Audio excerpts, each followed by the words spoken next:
1 Samuel chapter 1. The birth of Samuel. There was a certain man from Ramathaim, a Zuphite from the hill country of Ephraim, whose name was Elkanah son of Jeroham, the son of Elihu, the son of Tohu, the son of Zuph, an Ephraimite. He had 2 wives, one was called Hannah and the other Peninnah. Peninnah had children, but Hannah had none. Year after year this man went up from his town to worship and sacrifice to the Lord Almighty at Shiloh, where Hophni and Phinehas, the 2 sons of Eli, were priests of the Lord. Whenever the day came for Elkanah to sacrifice, he would give portions of the meat to his wife Peninnah and to all her sons and daughters. But to Hannah he gave a double portion because he loved her, and the Lord had closed her womb. Because the Lord had closed Hannah's womb, her rival kept provoking her in order to irritate her. This went on year after year. Whenever Hannah went up to the house of the Lord, her rival provoked her till she wept and would not eat. Her husband Elkanah would say to her, "Hannah, why are you weeping? Why don't you eat? Why are you downhearted? Don't I mean more to you than 10 sons?" Once when they had finished eating and drinking in Shiloh, Hannah stood up. Now Eli the priest was sitting on his chair by the doorpost of the Lord's house. In her deep anguish Hannah prayed to the Lord, weeping bitterly. And she made a vow, saying, "Lord Almighty, if you will only look on your servant's misery and remember me, and not forget your servant but give her a son, then I will give him to the Lord for all the days of his life, and no razor will ever be used on his head." As she kept on praying to the Lord, Eli observed her mouth. Hannah was praying in her heart, and her lips were moving but her voice was not heard. Eli thought she was drunk and said to her, "How long are you going to stay drunk? Put away your wine." "Not so, my lord," Hannah replied, "I am a woman who is deeply troubled. I have not been drinking wine or beer, I was pouring out my soul to the Lord. Do not take your servant for a wicked woman, I have been praying here out of my great anguish and grief." Eli answered, "Go in peace, and may the God of Israel grant you what you have asked of him." She said, "May your servant find favor in your eyes." Then she went her way and ate something, and her face was no longer downcast. Early the next morning they arose and worshipped before the Lord and then went back to their home at Ramah. Elkanah made love to his wife Hannah, and the Lord remembered her. So in the course of time Hannah became pregnant and gave birth to a son. She named him Samuel, saying, "Because I asked the Lord for him." Hannah dedicates Samuel.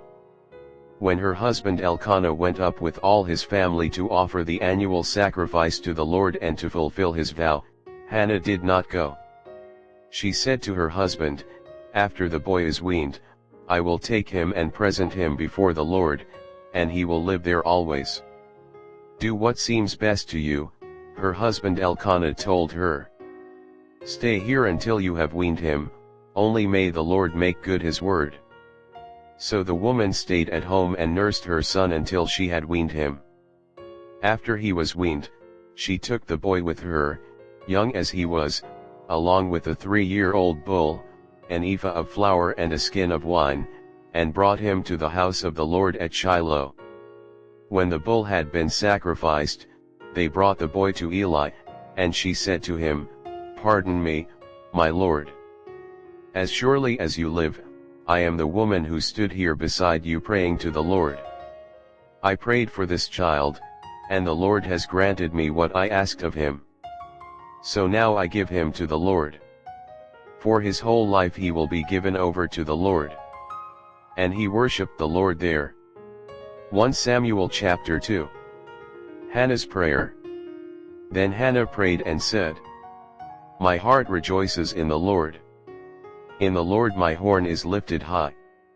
My mouth boasts over my enemies. For I delight in your deliverance. There is no one holy like the Lord. There is no one besides you. There is no rock like our God. Do not keep talking so proudly, or let your mouth speak such arrogance. For the Lord is a God who knows, and by him deeds are weighed. The bows of the warriors are broken, but those who stumbled are armed with strength. Those who were full hire themselves out for food, but those who were hungry are hungry no more. She who was barren has borne 7 children, but she who has had many sons pines away. The Lord brings death and makes alive. He brings down to the grave and raises up. The Lord sends poverty and wealth. He humbles and he exalts. He raises the poor from the dust, and lifts the needy from the ash heap. He seats them with princes, and has them inherit a throne of honor. For the foundations of the earth are the Lord's. On them he has set the world. He will guard the feet of his faithful servants. But the wicked will be silenced in the place of darkness. It is not by strength that one prevails.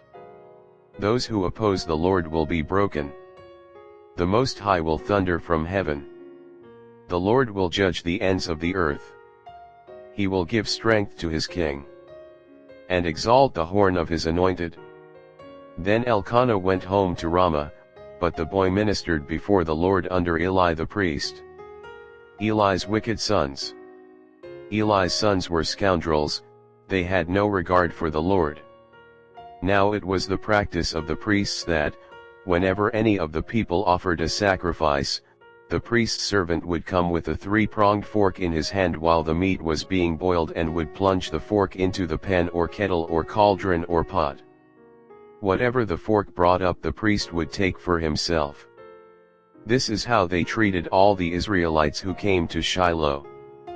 But even before the fat was burned, the priest's servant would come and say to the person who was sacrificing, "Give the priest some meat to roast, he won't accept boiled meat from you, but only raw." If the person said to him, "Let the fat be burned first, and then take whatever you want," the servant would answer, "No, hand it over now, if you don't, I'll take it by force." This sin of the young men was very great in the Lord's sight, for they were treating the Lord's offering with contempt. But Samuel was ministering before the Lord, a boy wearing a linen ephod. Each year his mother made him a little robe and took it to him when she went up with her husband to offer the annual sacrifice. Eli would bless Elkanah and his wife, saying, "May the Lord give you children by this woman to take the place of the one she prayed for and gave to the Lord." Then they would go home. And the Lord was gracious to Hannah, she gave birth to 3 sons and 2 daughters. Meanwhile, the boy Samuel grew up in the presence of the Lord. Now Eli, who was very old, heard about everything his sons were doing to all Israel and how they slept with the women who served at the entrance to the tent of meeting. So he said to them, "Why do you do such things? I hear from all the people about these wicked deeds of yours. No, my sons, the report I hear spreading among the Lord's people is not good. If one person sins against another, God may mediate for the offender, but if anyone sins against the Lord, who will intercede for them?" His sons, however, did not listen to their father's rebuke, for it was the Lord's will to put them to death. And the boy Samuel continued to grow in stature and in favor with the Lord and with people. Prophecy against the house of Eli. Now a man of God came to Eli and said to him, "This is what the Lord says, did I not clearly reveal myself to your ancestors' family when they were in Egypt under Pharaoh? I chose your ancestor out of all the tribes of Israel to be my priest, to go up to my altar, to burn incense, and to wear an ephod in my presence. I also gave your ancestors' family all the food offerings presented by the Israelites. Why do you scorn my sacrifice and offering that I prescribed for my dwelling? Why do you honor your sons more than me by fattening yourselves on the choice parts of every offering made by my people Israel? Therefore the Lord, the God of Israel, declares, I promised that members of your family would minister before me forever. But now the Lord declares, far be it from me. Those who honor me I will honor, but those who despise me will be disdained. The time is coming when I will cut short your strength and the strength of your priestly house, so that no one in it will reach old age, and you will see distress in my dwelling. Although good will be done to Israel, no one in your family line will ever reach old age. Every one of you that I do not cut off from serving at my altar I will spare only to destroy your sight and sap your strength, and all your descendants will die in the prime of life. And what happens to your two sons, Hophni and Phinehas, will be a sign to you. They will both die on the same day. I will raise up for myself a faithful priest, who will do according to what is in my heart and mind. I will firmly establish his priestly house, and they will minister before my anointed one always. Then everyone left in your family line will come and bow down before him for a piece of silver and a loaf of bread and plead, appoint me to some priestly office so I can have food to eat. 1 Samuel chapter 3. The Lord calls Samuel. The boy Samuel ministered before the Lord under Eli. In those days the word of the Lord was rare, there were not many visions. One night Eli, whose eyes were becoming so weak that he could barely see, was lying down in his usual place. The lamp of God had not yet gone out, and Samuel was lying down in the house of the Lord, where the ark of God was. Then the Lord called Samuel. Samuel answered, Here I am. And he ran to Eli and said, Here I am, you called me. But Eli said, I did not call, go back and lie down. So he went and lay down. Again the Lord called, Samuel. And Samuel got up and went to Eli and said, Here I am, you called me. My son, Eli said, I did not call, go back and lie down. Now Samuel did not yet know the Lord, the word of the Lord had not yet been revealed to him. A third time the Lord called, Samuel. And Samuel got up and went to Eli and said, Here I am, you called me. Then Eli realized that the Lord was calling the boy. So Eli told Samuel, Go and lie down, and if he calls you, say, Speak, Lord, for your servant is listening. So Samuel went and lay down in his place. The Lord came and stood there, calling as at the other times, Samuel. Samuel. Then Samuel said, Speak, for your servant is listening. And the Lord said to Samuel, See, I am about to do something in Israel that will make the ears of everyone who hears about it tingle. At that time I will carry out against Eli everything I spoke against his family from beginning to end. For I told him that I would judge his family forever because of the sin he knew about. His sons blasphemed God, and he failed to restrain them.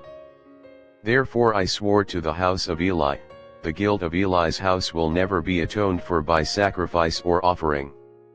Samuel lay down until morning and then opened the doors of the house of the Lord.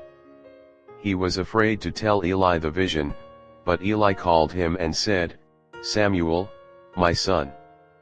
Samuel answered, Here I am. What was it he said to you? Eli asked. Do not hide it from me. May God deal with you, be it ever so severely, if you hide from me anything he told you. So Samuel told him everything, hiding nothing from him. Then Eli said, He is the Lord, let him do what is good in his eyes. The Lord was with Samuel as he grew up, and he let none of Samuel's words fall to the ground. And all Israel from Dan to Beersheba recognized that Samuel was attested as a prophet of the Lord. The Lord continued to appear at Shiloh, and there he revealed himself to Samuel through his word. 1 Samuel chapter 4. The Philistines capture the ark. And Samuel's word came to all Israel. Now the Israelites went out to fight against the Philistines. The Israelites camped at Ebenezer, and the Philistines at Aphek. The Philistines deployed their forces to meet Israel, and as the battle spread, Israel was defeated by the Philistines, who killed about 4,000 of them on the battlefield.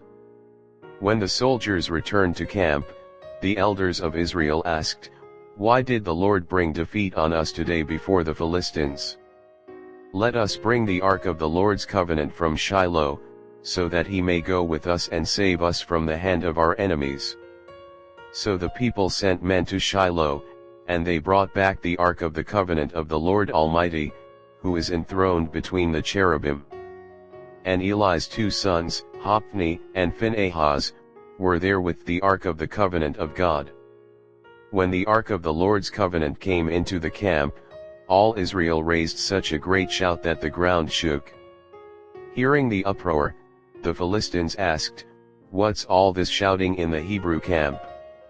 When they learned that the ark of the Lord had come into the camp, the Philistines were afraid. "A god has come into the camp," they said. "Oh no! Nothing like this has happened before. We're doomed. Who will deliver us from the hand of these mighty gods? They are the gods who struck the Egyptians with all kinds of plagues in the wilderness. Be strong, Philistines.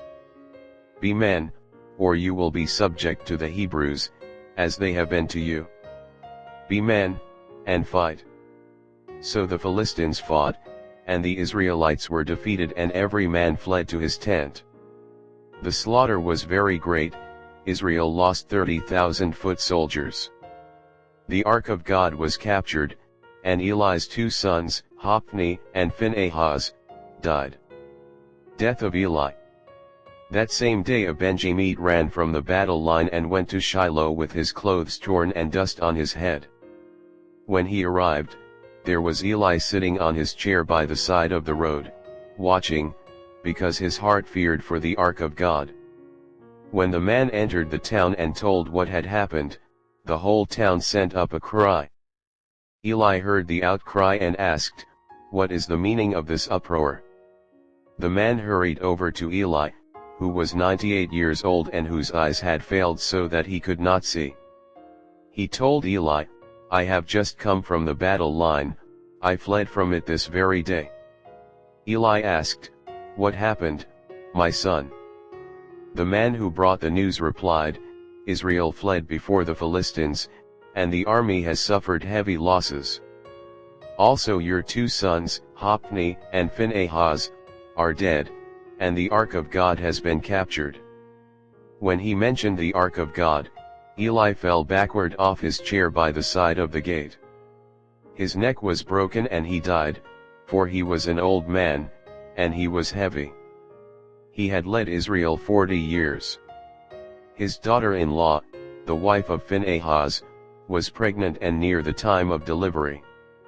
When she heard the news that the ark of God had been captured and that her father-in-law and her husband were dead, she went into labor and gave birth, but was overcome by her labor pains.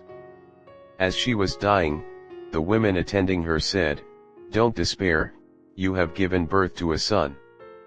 But she did not respond or pay any attention.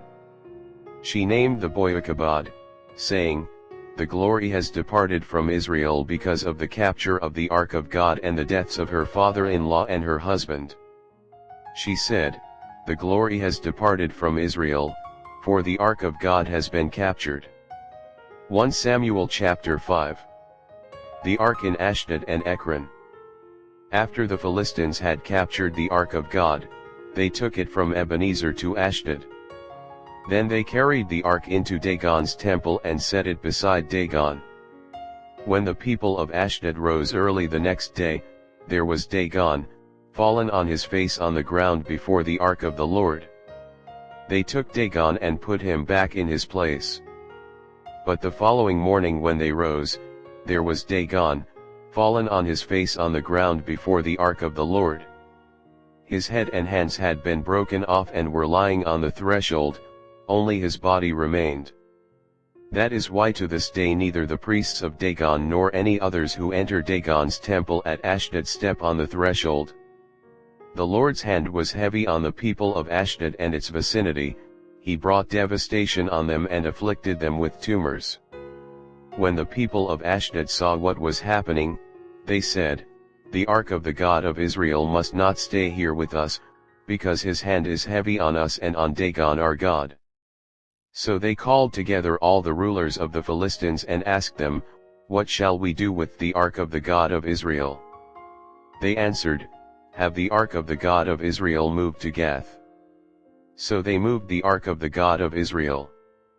But after they had moved it, the Lord's hand was against that city, throwing it into a great panic. He afflicted the people of the city, both young and old, with an outbreak of tumors. So they sent the ark of God to Ekron. As the ark of God was entering Ekron, the people of Ekron cried out, "They have brought the ark of the God of Israel around to us to kill us and our people." So they called together all the rulers of the Philistines and said, "Send the ark of the God of Israel away, let it go back to its own place, or it will kill us and our people." For death had filled the city with panic, God's hand was very heavy on it. Those who did not die were afflicted with tumors, and the outcry of the city went up to heaven. 1 Samuel chapter 6. The ark returned to Israel. When the ark of the Lord had been in Philistine territory 7 months, the Philistines called for the priests and the diviners and said, "What shall we do with the ark of the Lord? Tell us how we should send it back to its place." They answered, "If you return the ark of the God of Israel, do not send it back to him without a gift, by all means send a guilt offering to him. Then you will be healed, and you will know why his hand has not been lifted from you." The Philistines asked, "What guilt offering should we send to him?" They replied, 5 gold tumors and 5 gold rats, according to the number of the Philistine rulers, because the same plague has struck both you and your rulers. Make models of the tumors and of the rats that are destroying the country, and give glory to Israel's God. Perhaps he will lift his hand from you and your gods and your land. Why do you harden your hearts as the Egyptians and Pharaoh did? When Israel's God dealt harshly with them, did they not send the Israelites out so they could go on their way? Now then, get a new cart ready, with 2 cows that have calved and have never been yoked. Hitch the cows to the cart, but take their calves away and pen them up. Take the ark of the Lord and put it on the cart, and in a chest beside it put the gold objects you are sending back to him as a guilt offering. Send it on its way, but keep watching it. If it goes up to its own territory, toward Beth Shemesh, then the Lord has brought this great disaster on us. But if it does not, then we will know that it was not his hand that struck us but that it happened to us by chance." So they did this. They took 2 such cows and hitched them to the cart and penned up their calves. They placed the ark of the Lord on the cart and along with it the chest containing the gold rats and the models of the tumors. Then the cows went straight up toward Beth Shemesh, keeping on the road and lowing all the way, they did not turn to the right or to the left. The rulers of the Philistines followed them as far as the border of Beth Shemesh. Now the people of Beth Shemesh were harvesting their wheat in the valley, and when they looked up and saw the ark, they rejoiced at the sight. The cart came to the field of Joshua of Beth Shemesh, and there it stopped beside a large rock. The people chopped up the wood of the cart and sacrificed the cows as a burnt offering to the Lord. The Levites took down the ark of the Lord, together with the chest containing the gold objects, and placed them on the large rock. On that day the people of Beth Shemesh offered burnt offerings and made sacrifices to the Lord. The 5 rulers of the Philistines saw all this and then returned that same day to Ekron. These are the gold tumors the Philistines sent as a guilt offering to the Lord, 1 each for Ashdod, Gaza, Ashkelon, Gath, and Ekron. And the number of the gold rats was according to the number of Philistine towns belonging to the 5 rulers, the fortified towns with their country villages. The large rock on which the Levites set the ark of the Lord is a witness to this day in the field of Joshua of Beth Shemesh. But God struck down some of the inhabitants of Beth Shemesh, putting 70 of them to death because they looked into the ark of the Lord. The people mourned because of the heavy blow the Lord had dealt them.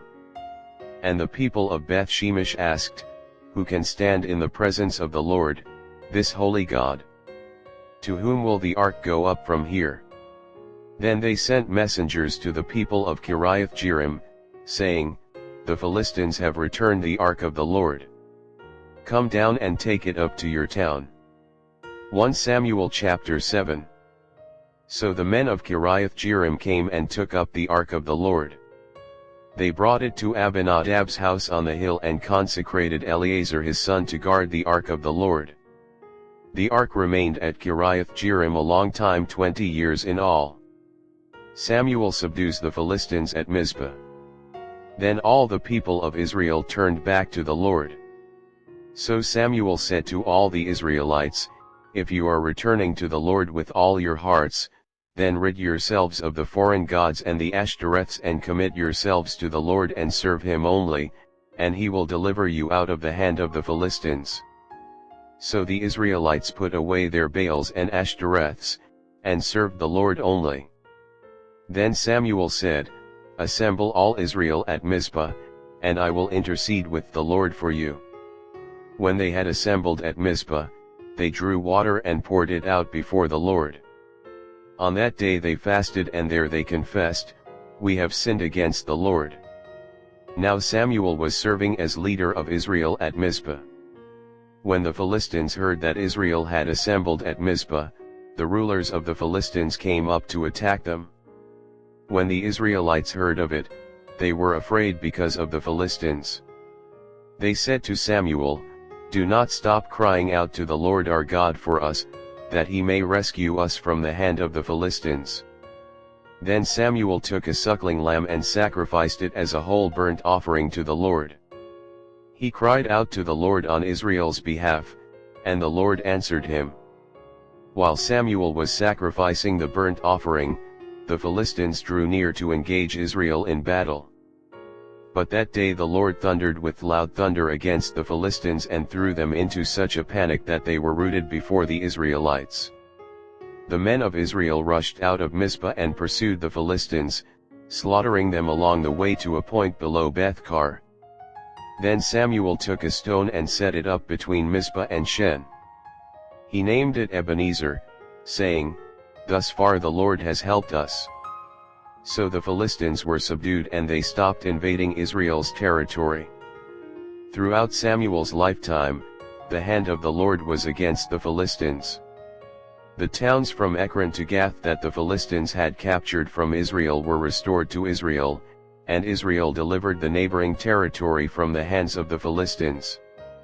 And there was peace between Israel and the Amorites. Samuel continued as Israel's leader all the days of his life. From year to year he went on a circuit from Bethel to Gilgal to Mizpah, judging Israel in all those places. But he always went back to Ramah, where his home was, and there he also held court for Israel. And he built an altar there to the Lord. 1 Samuel chapter 8. Israel asks for a king. When Samuel grew old, he appointed his sons as Israel's leaders. The name of his firstborn was Joel and the name of his second was Abijah, and they served at Beersheba. But his sons did not follow his ways. They turned aside after dishonest gain and accepted bribes and perverted justice. So all the elders of Israel gathered together and came to Samuel at Ramah. They said to him, "You are old, and your sons do not follow your ways, now appoint a king to lead us, such as all the other nations have." But when they said, "Give us a king to lead us," this displeased Samuel, so he prayed to the Lord. And the Lord told him, "Listen to all that the people are saying to you, it is not you they have rejected, but they have rejected me as their king. As they have done from the day I brought them up out of Egypt until this day, forsaking me and serving other gods, so they are doing to you. Now listen to them, but warn them solemnly and let them know what the king who will reign over them will claim as his rights." Samuel told all the words of the Lord to the people who were asking him for a king. He said, "This is what the king who will reign over you will claim as his rights. He will take your sons and make them serve with his chariots and horses, and they will run in front of his chariots. Some he will assign to be commanders of thousands and commanders of fifties, and others to plow his ground and reap his harvest, and still others to make weapons of war and equipment for his chariots. He will take your daughters to be perfumers and cooks and bakers. He will take the best of your fields and vineyards and olive groves and give them to his attendants. He will take a tenth of your grain and of your vintage and give it to his officials and attendants. Your male and female servants and the best of your cattle and donkeys he will take for his own use. He will take a tenth of your flocks, and you yourselves will become his slaves. When that day comes, you will cry out for relief from the king you have chosen, but the Lord will not answer you in that day." But the people refused to listen to Samuel. "No," they said. "We want a king over us. Then we will be like all the other nations, with a king to lead us and to go out before us and fight our battles." When Samuel heard all that the people said, he repeated it before the Lord. The Lord answered, "Listen to them and give them a king." Then Samuel said to the Israelites, "Everyone go back to your own town." 1 Samuel chapter 9. Samuel anoints Saul. There was a Benjamite, a man of standing, whose name was Kish son of Abiel, the son of Zerah, the son of Bechorath, the son of Aphiah of Benjamin. Kish had a son named Saul, as handsome a young man as could be found anywhere in Israel, and he was a head taller than anyone else. Now the donkeys belonging to Saul's father Kish were lost, and Kish said to his son Saul, "Take one of the servants with you and go and look for the donkeys." So he passed through the hill country of Ephraim and through the area around Shalisha, but they did not find them. They went on into the district of Shalem, but the donkeys were not there. Then he passed through the territory of Benjamin, but they did not find them. When they reached the district of Zuph, Saul said to the servant who was with him, "Come, let's go back, or my father will stop thinking about the donkeys and start worrying about us."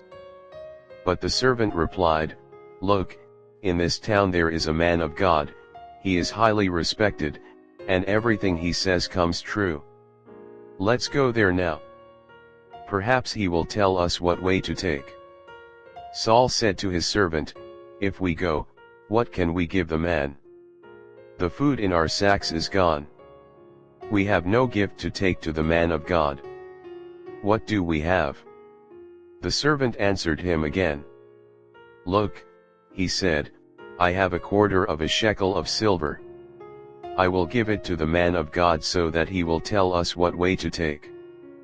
Formerly in Israel, if someone went to inquire of God, they would say, "Come, let us go to the seer," because the prophet of today used to be called a seer.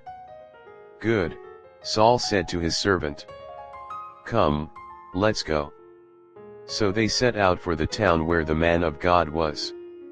As they were going up the hill to the town, they met some young women coming out to draw water, and they asked them, "Is the seer here?" "He is," they answered. "He's ahead of you. Hurry now, he has just come to our town today, for the people have a sacrifice at the high place. As soon as you enter the town, you will find him before he goes up to the high place to eat. The people will not begin eating until he comes, because he must bless the sacrifice. Afterward, those who are invited will eat. Go up now, you should find him about this time." They went up to the town, and as they were entering it, there was Samuel, coming toward them on his way up to the high place. Now the day before Saul came, the Lord had revealed this to Samuel, "About this time tomorrow I will send you a man from the land of Benjamin. Anoint him ruler over my people Israel, he will deliver them from the hand of the Philistines. I have looked on my people, for their cry has reached me." When Samuel caught sight of Saul, the Lord said to him, "This is the man I spoke to you about, he will govern my people." Saul approached Samuel in the gateway and asked, "Would you please tell me where the seer's house is?" "I am the seer," Samuel replied. "Go up ahead of me to the high place, for today you are to eat with me, and in the morning I will send you on your way and will tell you all that is in your heart. As for the donkeys you lost 3 days ago, do not worry about them, they have been found. And to whom is all the desire of Israel turned, if not to you and your whole family line?" Saul answered, "But am I not a Benjamite, from the smallest tribe of Israel, and is not my clan the least of all the clans of the tribe of Benjamin? Why do you say such a thing to me?" Then Samuel brought Saul and his servant into the hall and seated them at the head of those who were invited, about 30 in number. Samuel said to the cook, "Bring the piece of meat I gave you, the one I told you to lay aside." So the cook took up the thigh with what was on it and set it in front of Saul. Samuel said, "Here is what has been kept for you. Eat, because it was set aside for you for this occasion from the time I said, I have invited guests." And Saul dined with Samuel that day. After they came down from the high place to the town, Samuel talked with Saul on the roof of his house. They rose about daybreak, and Samuel called to Saul on the roof, "Get ready, and I will send you on your way." When Saul got ready, he and Samuel went outside together. As they were going down to the edge of the town, Samuel said to Saul, "Tell the servant to go on ahead of us," and the servant did so, "But you stay here for a while, so that I may give you a message from God." 1 Samuel chapter 10. Then Samuel took a flask of olive oil and poured it on Saul's head and kissed him, saying, "Has not the Lord anointed you ruler over his inheritance? When you leave me today, you will meet 2 men near Rachel's tomb, at Zelzah on the border of Benjamin. They will say to you, 'The donkeys you set out to look for have been found.' And now your father has stopped thinking about them and is worried about you. He is asking, 'What shall I do about my son?' Then you will go on from there until you reach the great tree of Tabor. 3 men going up to worship God at Bethel will meet you there. One will be carrying 3 young goats, another 3 loaves of bread, and another a skin of wine. They will greet you and offer you 2 loaves of bread, which you will accept from them. After that you will go to Gibeah of God, where there is a Philistine outpost.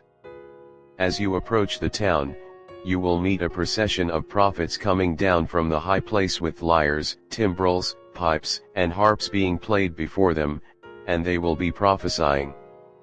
The Spirit of the Lord will come powerfully upon you, and you will prophesy with them, and you will be changed into a different person. Once these signs are fulfilled, do whatever your hand finds to do, for God is with you. Go down ahead of me to Gilgal. I will surely come down to you to sacrifice burnt offerings and fellowship offerings, but you must wait 7 days until I come to you and tell you what you are to do." Saul made king. As Saul turned to leave Samuel, God changed Saul's heart, and all these signs were fulfilled that day. When he and his servant arrived at Gibeah, a procession of prophets met him. The Spirit of God came powerfully upon him, and he joined in their prophesying. When all those who had formerly known him saw him prophesying with the prophets, they asked each other, "What is this that has happened to the son of Kish? Is Saul also among the prophets?" A man who lived there answered, "And who is their father?" So it became a saying, "Is Saul also among the prophets?" After Saul stopped prophesying, he went to the high place. Now Saul's uncle asked him and his servant, "Where have you been?" "Looking for the donkeys," he said. "But when we saw they were not to be found, we went to Samuel." Saul's uncle said, "Tell me what Samuel said to you." Saul replied, "He assured us that the donkeys had been found. but he did not tell his uncle what Samuel had said about the kingship. Samuel summoned the people of Israel to the Lord at Mizpah and said to them, "This is what the Lord, the God of Israel, says, I brought Israel up out of Egypt, and I delivered you from the power of Egypt and all the kingdoms that oppressed you. But you have now rejected your God, who saves you out of all your disasters and calamities. And you have said, No, appoint a king over us. So now present yourselves before the Lord by your tribes and clans." When Samuel had all Israel come forward by tribes, the tribe of Benjamin was taken by lot. Then he brought forward the tribe of Benjamin, clan by clan, and Matri's clan was taken. Finally Saul son of Kish was taken. But when they looked for him, he was not to be found.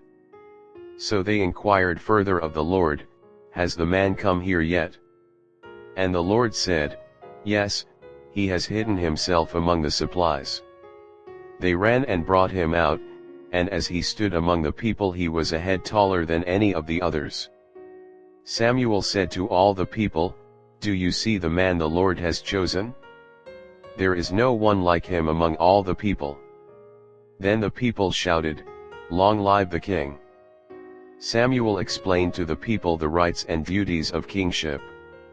He wrote them down on a scroll and deposited it before the Lord. Then Samuel dismissed the people to go to their own homes. Saul also went to his home in Gibeah, accompanied by valiant men whose hearts God had touched. But some scoundrels said, "How can this fellow save us?" They despised him and brought him no gifts. But Saul kept silent. 1 Samuel chapter 11. Saul rescues the city of Jabesh. Nahash the Ammonite went up and besieged Jabesh Gilead.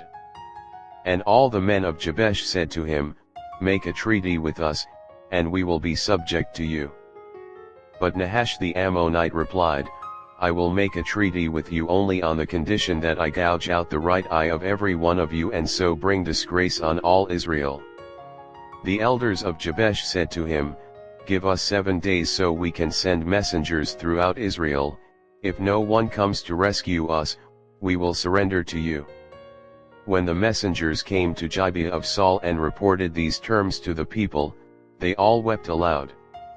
Just then Saul was returning from the fields, behind his oxen, and he asked, "What is wrong with everyone? Why are they weeping?"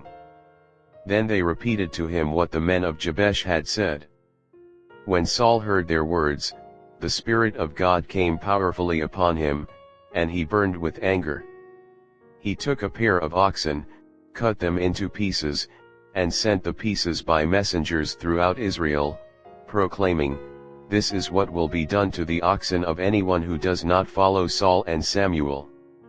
Then the terror of the Lord fell on the people, and they came out together as one.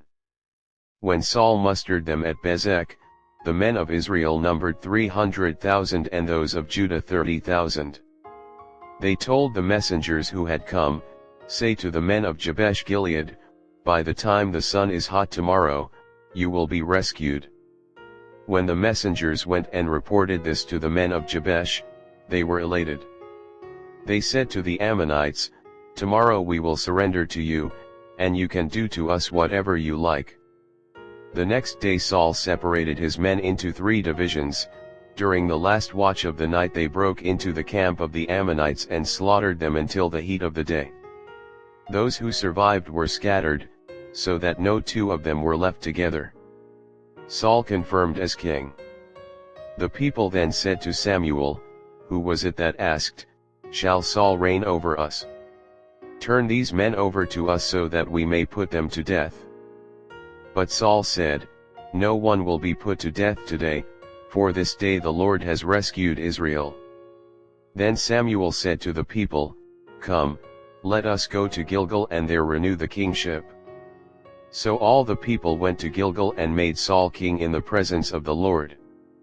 There they sacrificed fellowship offerings before the Lord, and Saul and all the Israelites held a great celebration.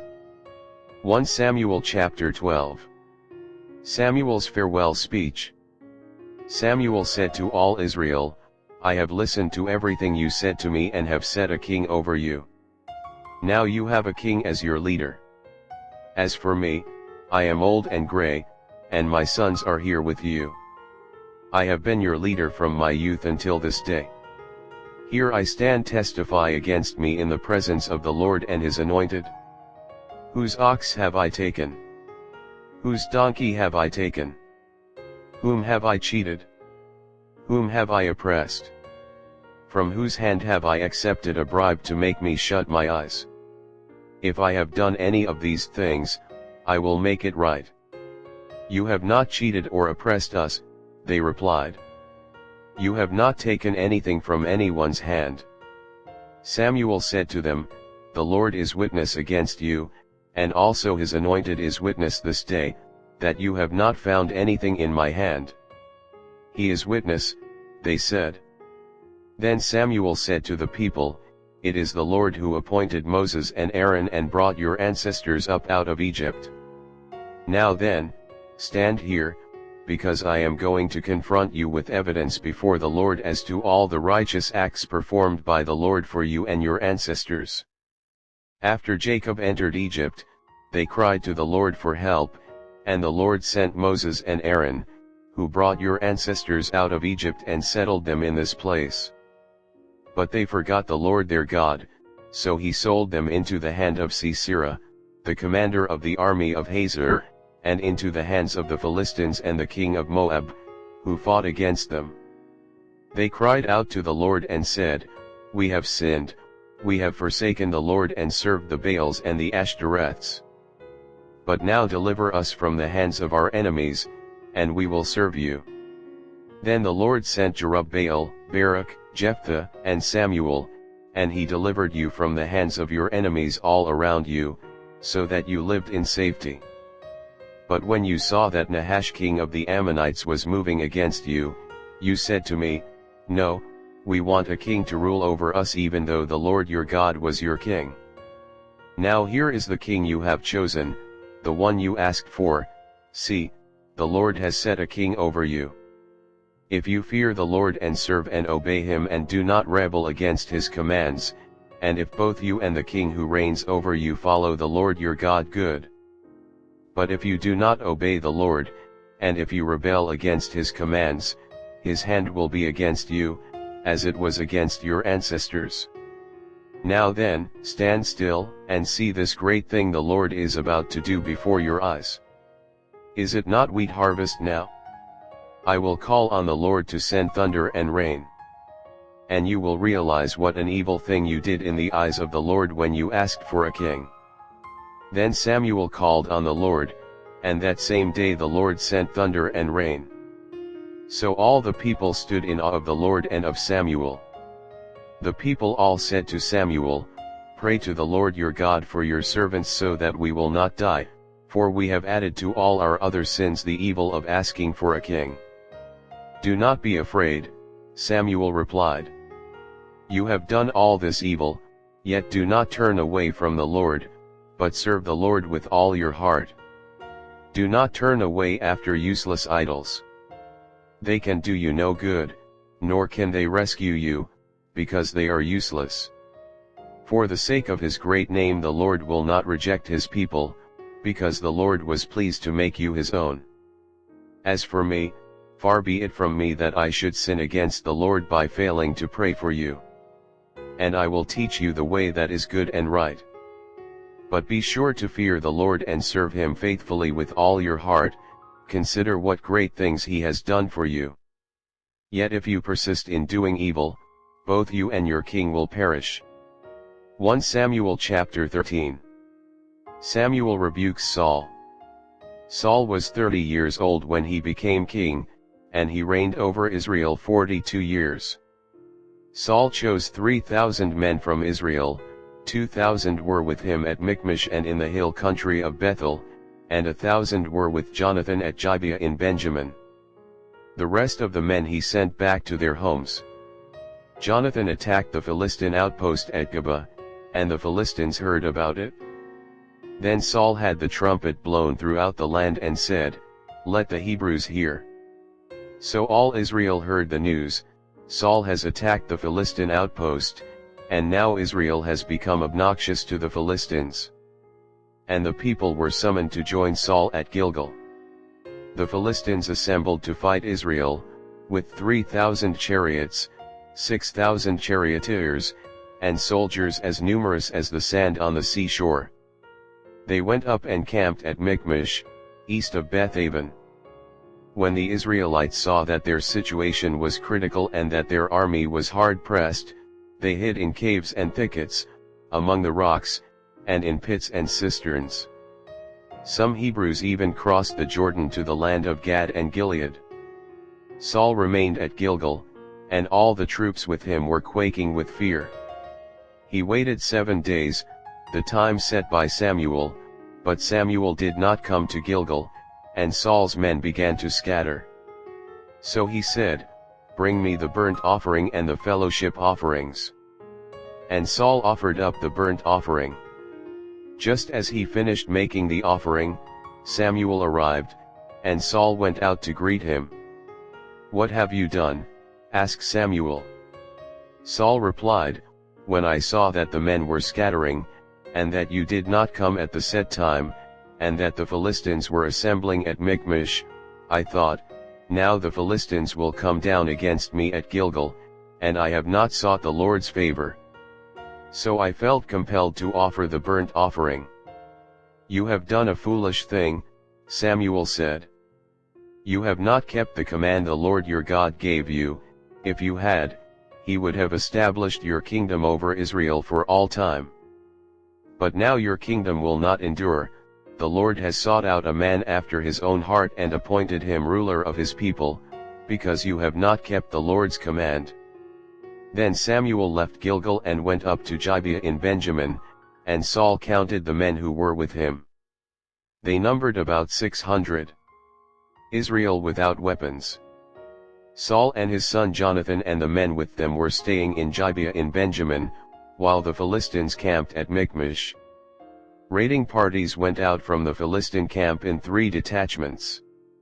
One turned toward Ophrah in the vicinity of Shual, another toward Beth Horon, and the third toward the borderland overlooking the valley of Zeboim facing the wilderness. Not a blacksmith could be found in the whole land of Israel, because the Philistines had said, "Otherwise the Hebrews will make swords or spears."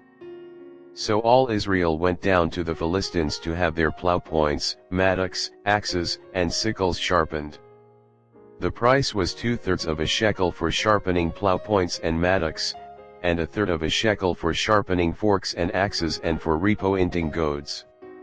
So on the day of the battle not a soldier with Saul and Jonathan had a sword or spear in his hand, only Saul and his son Jonathan had them. Jonathan attacks the Philistines. Now a detachment of Philistines had gone out to the pass at Michmash. 1 Samuel chapter 14. One day Jonathan son of Saul said to his young armor-bearer, "Come, let's go over to the Philistine outpost on the other side." But he did not tell his father. Saul was staying on the outskirts of Gibeah under a pomegranate tree in Migron. With him were about 600 men, among whom was Ahijah, who was wearing an ephod. He was a son of Ichabod's brother Ahitub son of Phinehas, the son of Eli, the Lord's priest in Shiloh. No one was aware that Jonathan had left. On each side of the pass that Jonathan intended to cross to reach the Philistine outpost was a cliff, one was called Bozez and the other Seneh. One cliff stood to the north toward Michmash, the other to the south toward Gibeah. Jonathan said to his young armor-bearer, "Come, let's go over to the outpost of those uncircumcised men. Perhaps the Lord will act in our behalf. Nothing can hinder the Lord from saving, whether by many or by few." "Do all that you have in mind," his armor-bearer said. "Go ahead, I am with you heart and soul." Jonathan said, "Come on, then, we will cross over toward them and let them see us. If they say to us, 'Wait there until we come to you,' we will stay where we are and not go up to them. But if they say, 'Come up to us,' we will climb up, because that will be our sign that the Lord has given them into our hands." So both of them showed themselves to the Philistine outpost. "Look," said the Philistines. "The Hebrews are crawling out of the holes they were hiding in." The men of the outpost shouted to Jonathan and his armor-bearer, "Come up to us and we'll teach you a lesson." So Jonathan said to his armor-bearer, "Climb up after me, the Lord has given them into the hand of Israel." Jonathan climbed up, using his hands and feet, with his armor-bearer right behind him. The Philistines fell before Jonathan, and his armor-bearer followed and killed behind him. In that first attack Jonathan and his armor-bearer killed some 20 men in an area of about half an acre. Israel routs the Philistines. Then panic struck the whole army, those in the camp and field, and those in the outposts and raiding parties, and the ground shook. It was a panic sent by God. Saul's lookouts at Gibeah in Benjamin saw the army melting away in all directions. Then Saul said to the men who were with him, "Muster the forces and see who has left us." When they did, it was Jonathan and his armor-bearer who were not there. Saul said to Ahijah, "Bring the ark of God." At that time it was with the Israelites.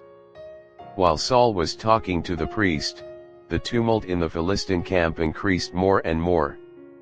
So Saul said to the priest, "Withdraw your hand." Then Saul and all his men assembled and went to the battle. They found the Philistines in total confusion, striking each other with their swords. Those Hebrews who had previously been with the Philistines and had gone up with them to their camp went over to the Israelites who were with Saul and Jonathan. When all the Israelites who had hidden in the hill country of Ephraim heard that the Philistines were on the run, they joined the battle in hot pursuit. So on that day the Lord saved Israel, and the battle moved on beyond Beth-aven. Jonathan eats honey. Now the Israelites were in distress that day, because Saul had bound the people under an oath, saying, "Cursed be anyone who eats food before evening comes, before I have avenged myself on my enemies." So none of the troops tasted food. The entire army entered the woods, and there was honey on the ground. When they went into the woods, they saw the honey oozing out, yet no one put his hand to his mouth, because they feared the oath.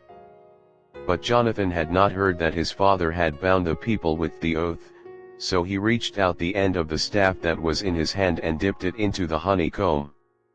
He raised his hand to his mouth, and his eyes brightened. Then one of the soldiers told him, "Your father bound the army under a strict oath, saying, 'Cursed be anyone who eats food today.' That is why the men are faint." Jonathan said, "My father has made trouble for the country. See how my eyes brightened when I tasted a little of this honey. How much better it would have been if the men had eaten today some of the plunder they took from their enemies. Would not the slaughter of the Philistines have been even greater?" That day, after the Israelites had struck down the Philistines from Michmash to Aijalon, they were exhausted. They pounced on the plunder and, taking sheep, cattle and calves, they butchered them on the ground and ate them, together with the blood. Then someone said to Saul, "Look, the men are sinning against the Lord by eating meat that has blood in it." "You have broken faith," he said.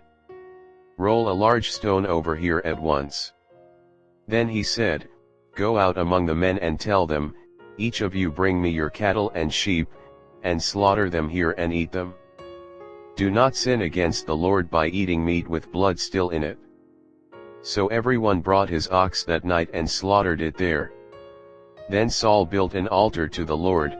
It was the first time he had done this. Saul said, "Let us go down and pursue the Philistines by night and plunder them till dawn, and let us not leave one of them alive." "Do whatever seems best to you," they replied. But the priest said, "Let us inquire of God here."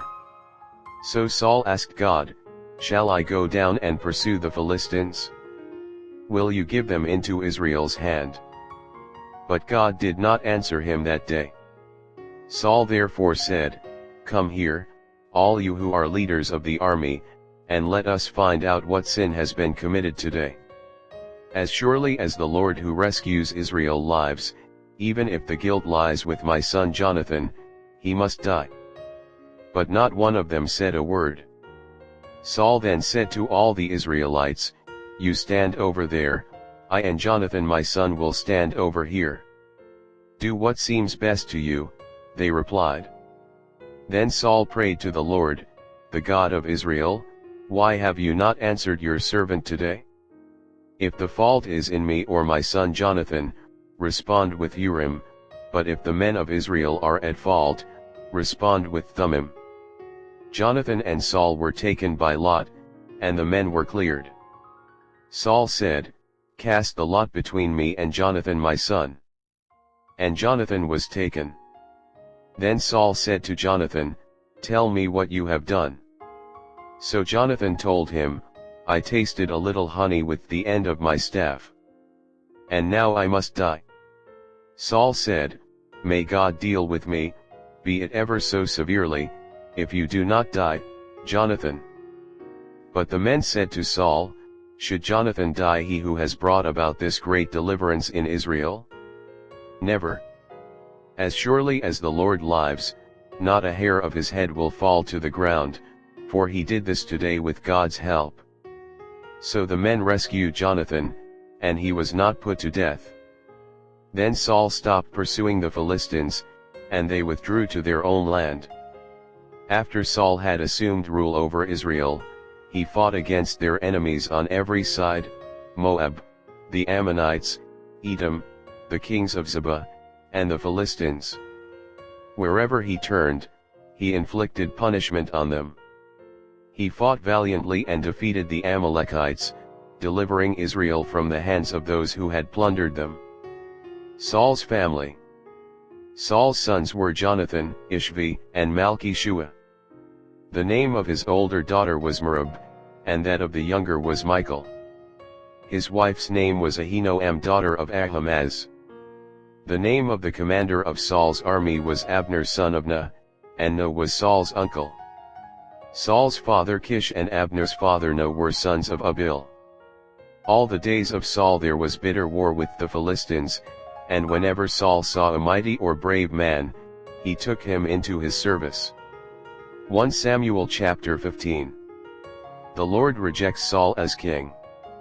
Samuel said to Saul, "I am the one the Lord sent to anoint you king over his people Israel, so listen now to the message from the Lord. This is what the Lord Almighty says: I will punish the Amalekites for what they did to Israel when they waylaid them as they came up from Egypt. Now go, attack the Amalekites and totally destroy all that belongs to them. Do not spare them, put to death men and women, children and infants, cattle and sheep, camels and donkeys." So Saul summoned the men and mustered them at Telaim, 200,000 foot soldiers and 10,000 from Judah. Saul went to the city of Amalek and set an ambush in the ravine. Then he said to the Kenites, "Go away, leave the Amalekites so that I do not destroy you along with them, for you showed kindness to all the Israelites when they came up out of Egypt." So the Kenites moved away from the Amalekites. Then Saul attacked the Amalekites all the way from Havilah to Shur, near the eastern border of Egypt. He took Agag, king of the Amalekites, alive, and all his people he totally destroyed with the sword. But Saul and the army spared Agag and the best of the sheep and cattle, the fat calves and lambs, everything that was good. These they were unwilling to destroy completely, but everything that was despised and weak they totally destroyed. Then the word of the Lord came to Samuel, "I regret that I have made Saul king, because he has turned away from me and has not carried out my instructions." Samuel was angry, and he cried out to the Lord all that night. Early in the morning Samuel got up and went to meet Saul, but he was told, "Saul has gone to Carmel. There he has set up a monument in his own honor and has turned and gone on down to Gilgal." When Samuel reached him, Saul said, "The Lord bless you. I have carried out the Lord's instructions." But Samuel said, "What then is this bleating of sheep in my ears? What is this lowing of cattle that I hear?" Saul answered, "The soldiers brought them from the Amalekites, they spared the best of the sheep and cattle to sacrifice to the Lord your God, but we totally destroyed the rest." Enough. Samuel said to Saul, "Let me tell you what the Lord said to me last night." "Tell me," Saul replied. Samuel said, "Although you were once small in your own eyes, did you not become the head of the tribes of Israel? The Lord anointed you king over Israel. And he sent you on a mission, saying, 'Go and completely destroy those wicked people, the Amalekites, wage war against them until you have wiped them out.' Why did you not obey the Lord? Why did you pounce on the plunder and do evil in the eyes of the Lord?" "But I did obey the Lord," Saul said. "I went on the mission the Lord assigned me. I completely destroyed the Amalekites and brought back Agag their king. The soldiers took sheep and cattle from the plunder, the best of what was devoted to God, in order to sacrifice them to the Lord your God at Gilgal." But Samuel replied, "Does the Lord delight in burnt offerings and sacrifices, as much as in obeying the Lord? To obey is better than sacrifice, and to heed is better than the fat of rams. For rebellion is like the sin of divination, and arrogance like the evil of idolatry. Because you have rejected the word of the Lord, he has rejected you as king." Then Saul said to Samuel, "I have sinned.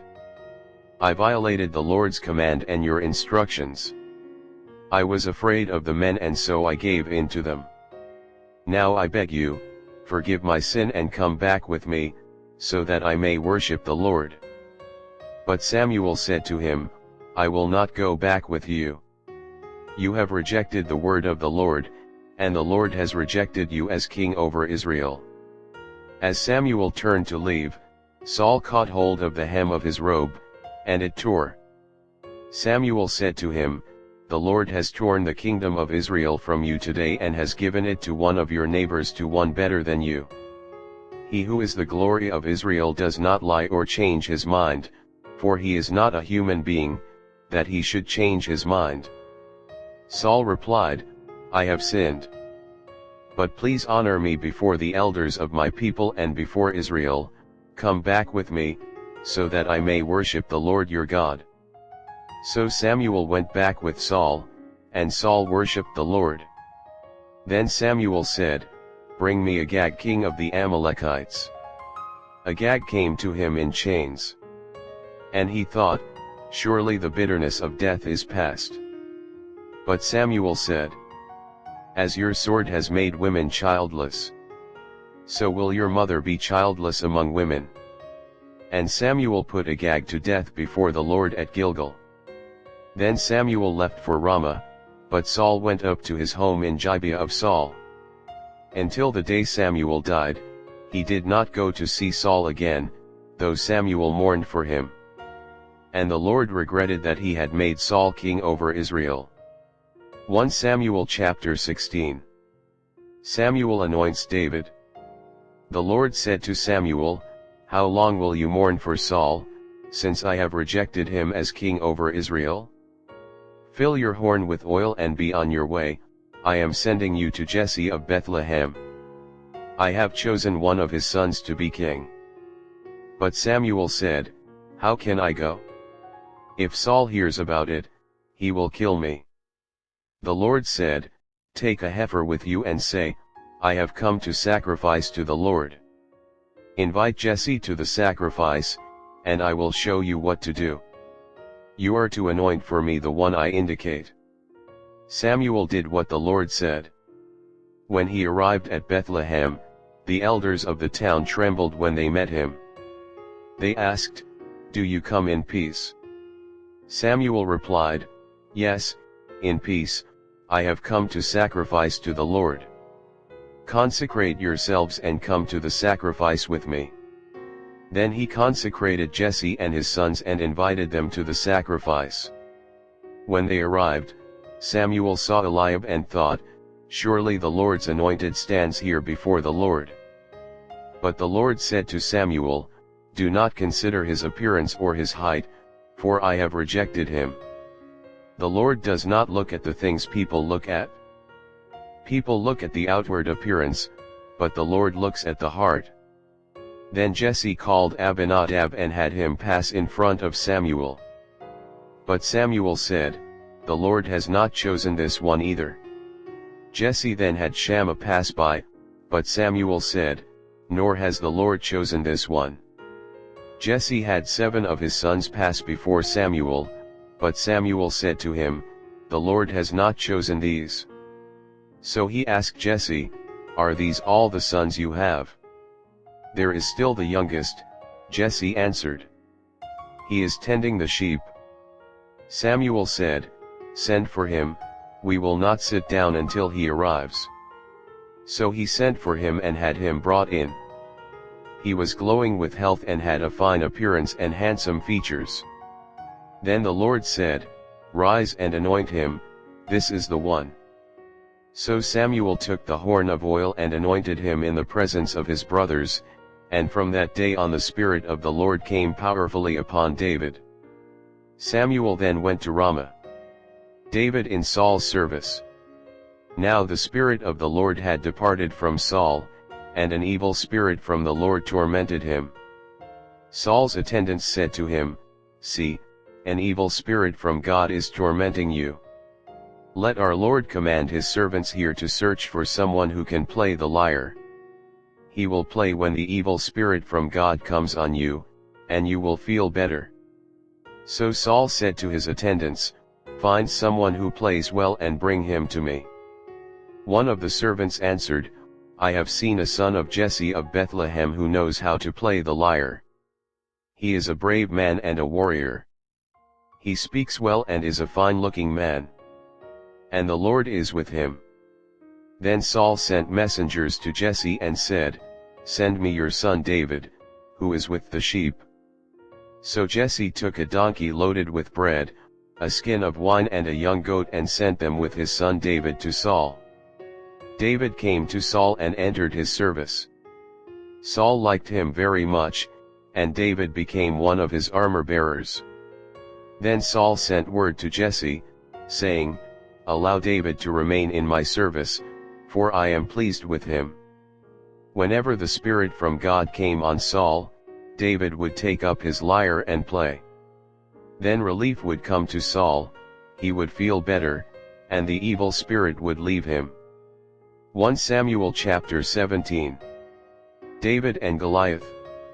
Now the Philistines gathered their forces for war and assembled at Socoh in Judah. They pitched camp at Ephs-Dammim, between Socoh and Azekah. Saul and the Israelites assembled and camped in the valley of Elah and drew up their battle line to meet the Philistines. The Philistines occupied one hill and the Israelites another, with the valley between them. A champion named Goliath, who was from Gath, came out of the Philistine camp. His height was 6 cubits and a span. He had a bronze helmet on his head and wore a coat of scale armor of bronze weighing 5,000 shekels, on his legs he wore bronze greaves, and a bronze javelin was slung on his back. His spear shaft was like a weaver's rod, and its iron point weighed 600 shekels. His shield-bearer went ahead of him. Goliath stood and shouted to the ranks of Israel, "Why do you come out and line up for battle? Am I not a Philistine, and are you not the servants of Saul? Choose a man and have him come down to me. If he is able to fight and kill me, we will become your subjects, but if I overcome him and kill him, you will become our subjects and serve us." Then the Philistines said, "This day I defy the armies of Israel. Give me a man and let us fight each other." On hearing the Philistines' words, Saul and all the Israelites were dismayed and terrified. Now David was the son of an Ephrathite named Jesse, who was from Bethlehem in Judah.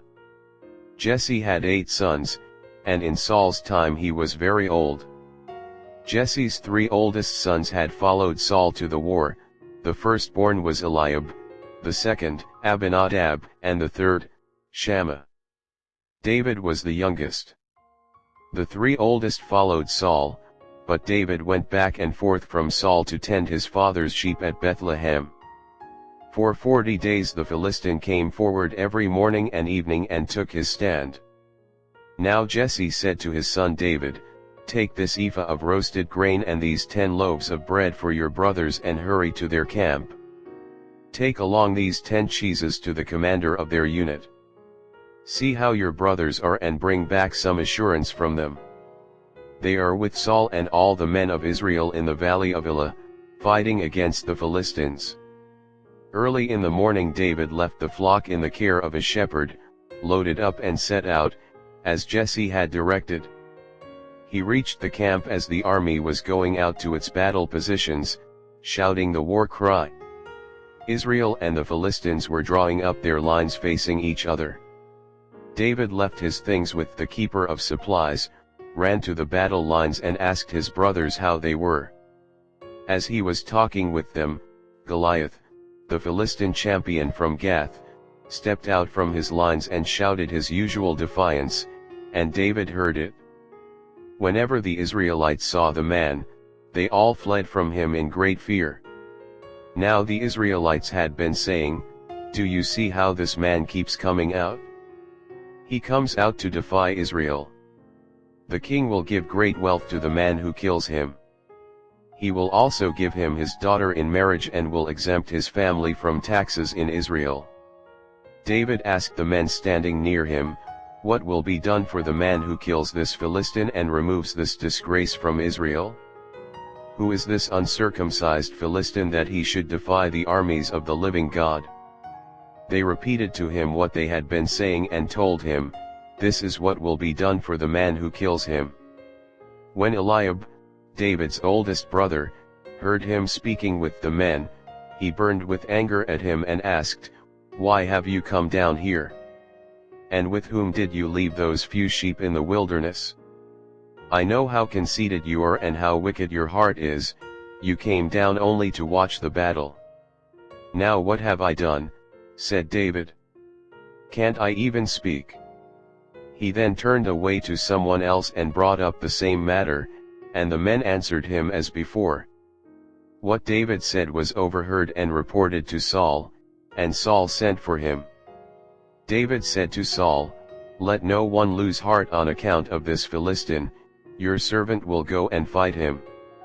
Saul replied, "You are not able to go out against this Philistine and fight him, you are only a young man, and he has been a warrior from his youth." But David said to Saul, "Your servant has been keeping his father's sheep. When a lion or a bear came and carried off a sheep from the flock, I went after it, struck it, and rescued the sheep from its mouth. When it turned on me, I seized it by its hair, struck it and killed it. Your servant has killed both the lion and the bear. This uncircumcised Philistine will be like one of them, because he has defied the armies of the living God. The Lord who rescued me from the paw of the lion and the paw of the bear will rescue me from the hand of this Philistine."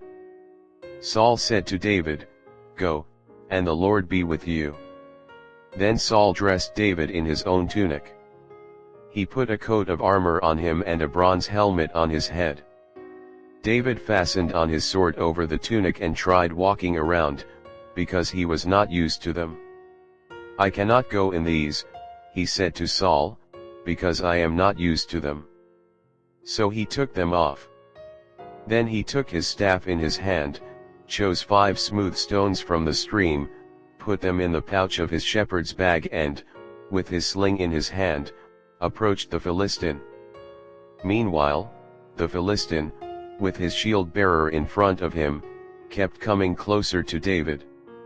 He looked David over and saw that he was little more than a boy, glowing with health and handsome, and he despised him. He said to David, "Am I a dog, that you come at me with sticks?" And the Philistine cursed David by his gods. "Come here," he said, "and I'll give your flesh to the birds and the wild animals." David said to the Philistine, "You come against me with sword and spear and javelin, but I come against you in the name of the Lord Almighty, the God of the armies of Israel, whom you have defied. This day the Lord will deliver you into my hands, and I'll strike you down and cut off your head. This very day I will give the carcasses of the Philistine army to the birds and the wild animals, and the whole world will know that there is a God in Israel. All those gathered here will know that it is not by sword or spear that the Lord saves, for the battle is the Lord's, and he will give all of you into our hands." As the Philistine moved closer to attack him, David ran quickly toward the battle line to meet him. Reaching into his bag and taking out a stone, he slung it and struck the Philistine on the forehead. The stone sank into his forehead, and he fell face down on the ground. So David triumphed over the Philistine with a sling and a stone. Without a sword in his hand he struck down the Philistine and killed him. David ran and stood over him. He took hold of the Philistine's sword and drew it from the sheath. After he killed him, he cut off his head with the sword. When the Philistines saw that their hero was dead, they turned and ran. Then the men of Israel and Judah surged forward with a shout and pursued the Philistines to the entrance of Gath and to the gates of Ekron. Their dead were strewn along the Sha'araim road to Gath and Ekron. When the Israelites returned from chasing the Philistines, they plundered their camp. David took the Philistines' head and brought it to Jerusalem. He put the Philistines' weapons in his own tent. As Saul watched David going out to meet the Philistine, he said to Abner, commander of the army, "Abner, whose son is that young man?" Abner replied, "As surely as you live, your majesty, I don't know." The king said, "Find out whose son this young man is." As soon as David returned from killing the Philistine, Abner took him and brought him before Saul, with David still holding the Philistine's head. "Whose son are you, young man?" Saul asked him. David said, "I am the son of your servant Jesse of Bethlehem." 1 Samuel chapter 18. Saul's growing fear of David. After David had finished talking with Saul, Jonathan became one in spirit with David, and he loved him as himself. From that day Saul kept David with him and did not let him return home to his family. And Jonathan made a covenant with David because he loved him as himself. Jonathan took off the robe he was wearing and gave it to David, along with his tunic, and even his sword, his bow, and his belt. Whatever mission Saul sent him on, David was so successful that Saul gave him a high rank in the army. This pleased all the troops, and Saul's officers as well. When the men were returning home after David had killed the Philistine, the women came out from all the towns of Israel to meet King Saul with singing and dancing, with joyful songs and with timbrels and lyres. As they danced, they sang, "Saul has slain his thousands, and David his tens of thousands." Saul was very angry. This refrain displeased him greatly. "They have credited David with tens of thousands," he thought, "but me with only thousands. What more can he get but the kingdom?" And from that time on Saul kept a close eye on David. The next day an evil spirit from God came forcefully on Saul. He was prophesying in his house, while David was playing the lyre, as he usually did. Saul had a spear in his hand and he hurled it, saying to himself, "I'll pin David to the wall."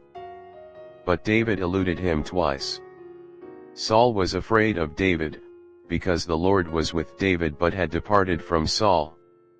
So he sent David away from him and gave him command over 1,000 men, and David led the troops in their campaigns. In everything he did he had great success, because the Lord was with him. When Saul saw how successful he was afraid of him. But all Israel and Judah loved David, because he led them in their campaigns.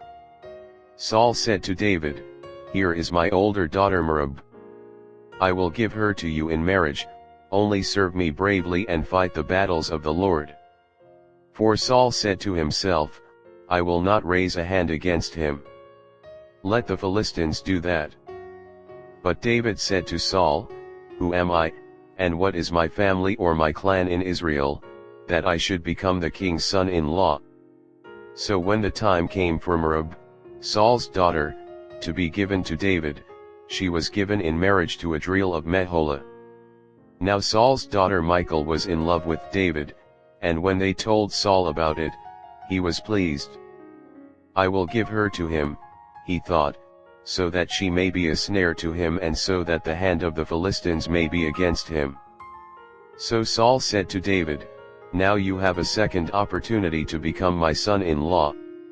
Then Saul ordered his attendants, "Speak to David privately and say, 'Look, the king likes you, and his attendants all love you, now become his son-in-law.'" They repeated these words to David.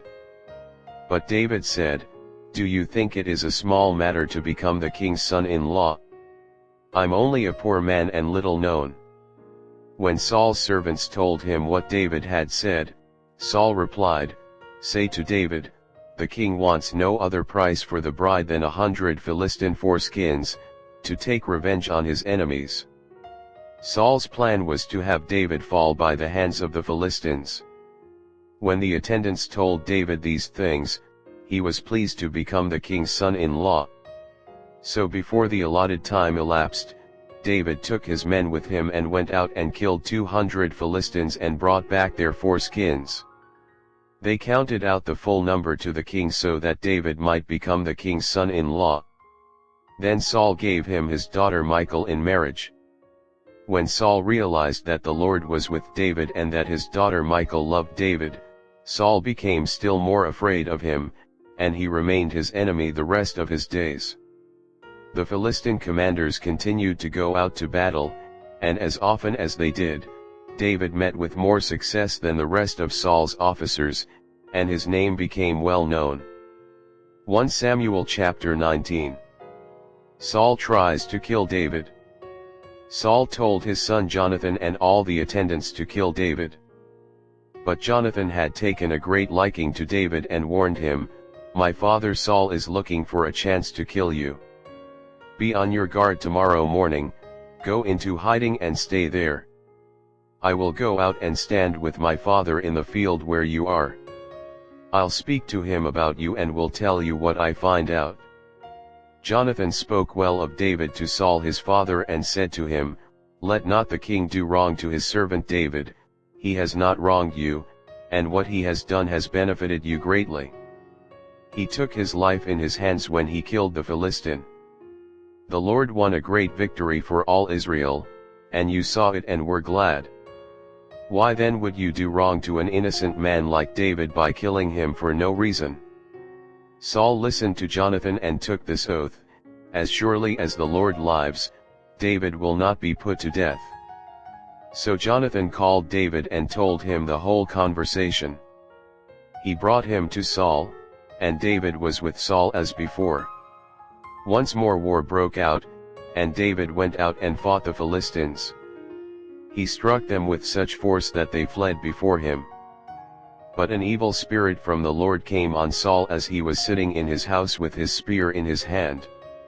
While David was playing the lyre, Saul tried to pin him to the wall with his spear, but David eluded him as Saul drove the spear into the wall. That night David made good his escape. Saul sent men to David's house to watch it and to kill him in the morning. But Michal, David's wife, warned him, "If you don't run for your life tonight, tomorrow you'll be killed."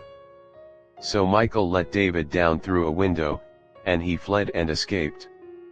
Then Michal took an idol and laid it on the bed, covering it with a garment and putting some goat's hair at the head. When Saul sent the men to capture David, Michal said, "He is ill." Then Saul sent the men back to see David and told them, "Bring him up to me in his bed so that I may kill him." But when the men entered, there was the idol in the bed, and at the head was some goat's hair.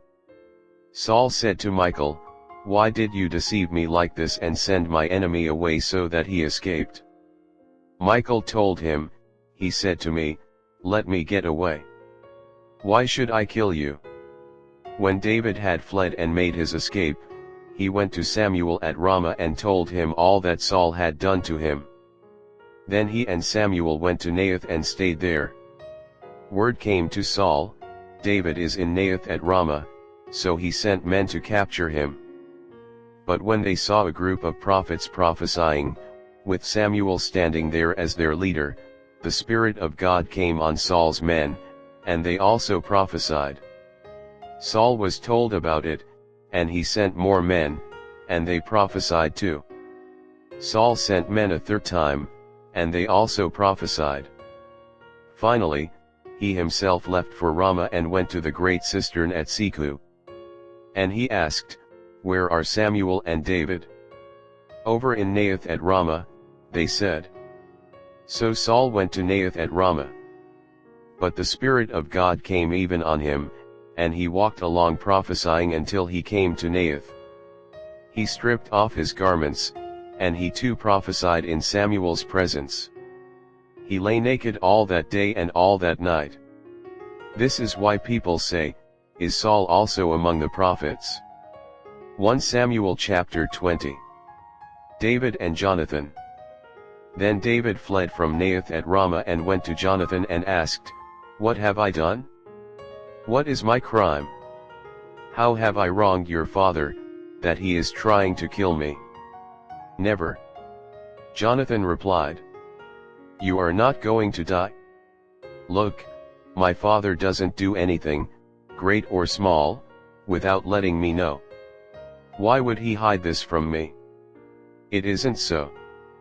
But David took an oath and said, "Your father knows very well that I have found favor in your eyes," and he has said to himself, "Jonathan must not know this or he will be grieved. Yet as surely as the Lord lives and as you live, there is only a step between me and death." Jonathan said to David, "Whatever you want me to do, I'll do for you." So David said, "Look, tomorrow is the new moon feast, and I am supposed to dine with the king, but let me go and hide in the field until the evening of the day after tomorrow.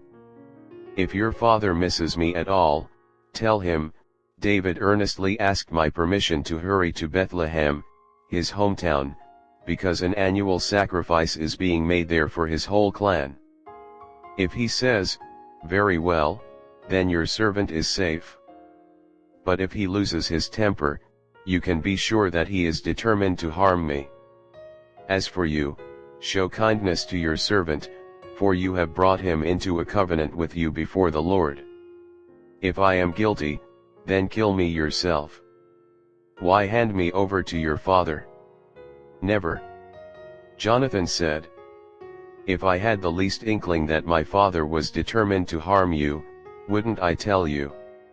David asked, "Who will tell me if your father answers you harshly?" "Come," Jonathan said, "let's go out into the field." So they went there together. Then Jonathan said to David, "I swear by the Lord, the God of Israel, that I will surely sound out my father by this time the day after tomorrow. If he is favorably disposed toward you, will I not send you word and let you know? But if my father intends to harm you, may the Lord deal with Jonathan, be it ever so severely, if I do not let you know and send you away in peace. May the Lord be with you as he has been with my father. But show me unfailing kindness like the Lord's kindness as long as I live, so that I may not be killed, and do not ever cut off your kindness from my family, not even when the Lord has cut off every one of David's enemies from the face of the earth."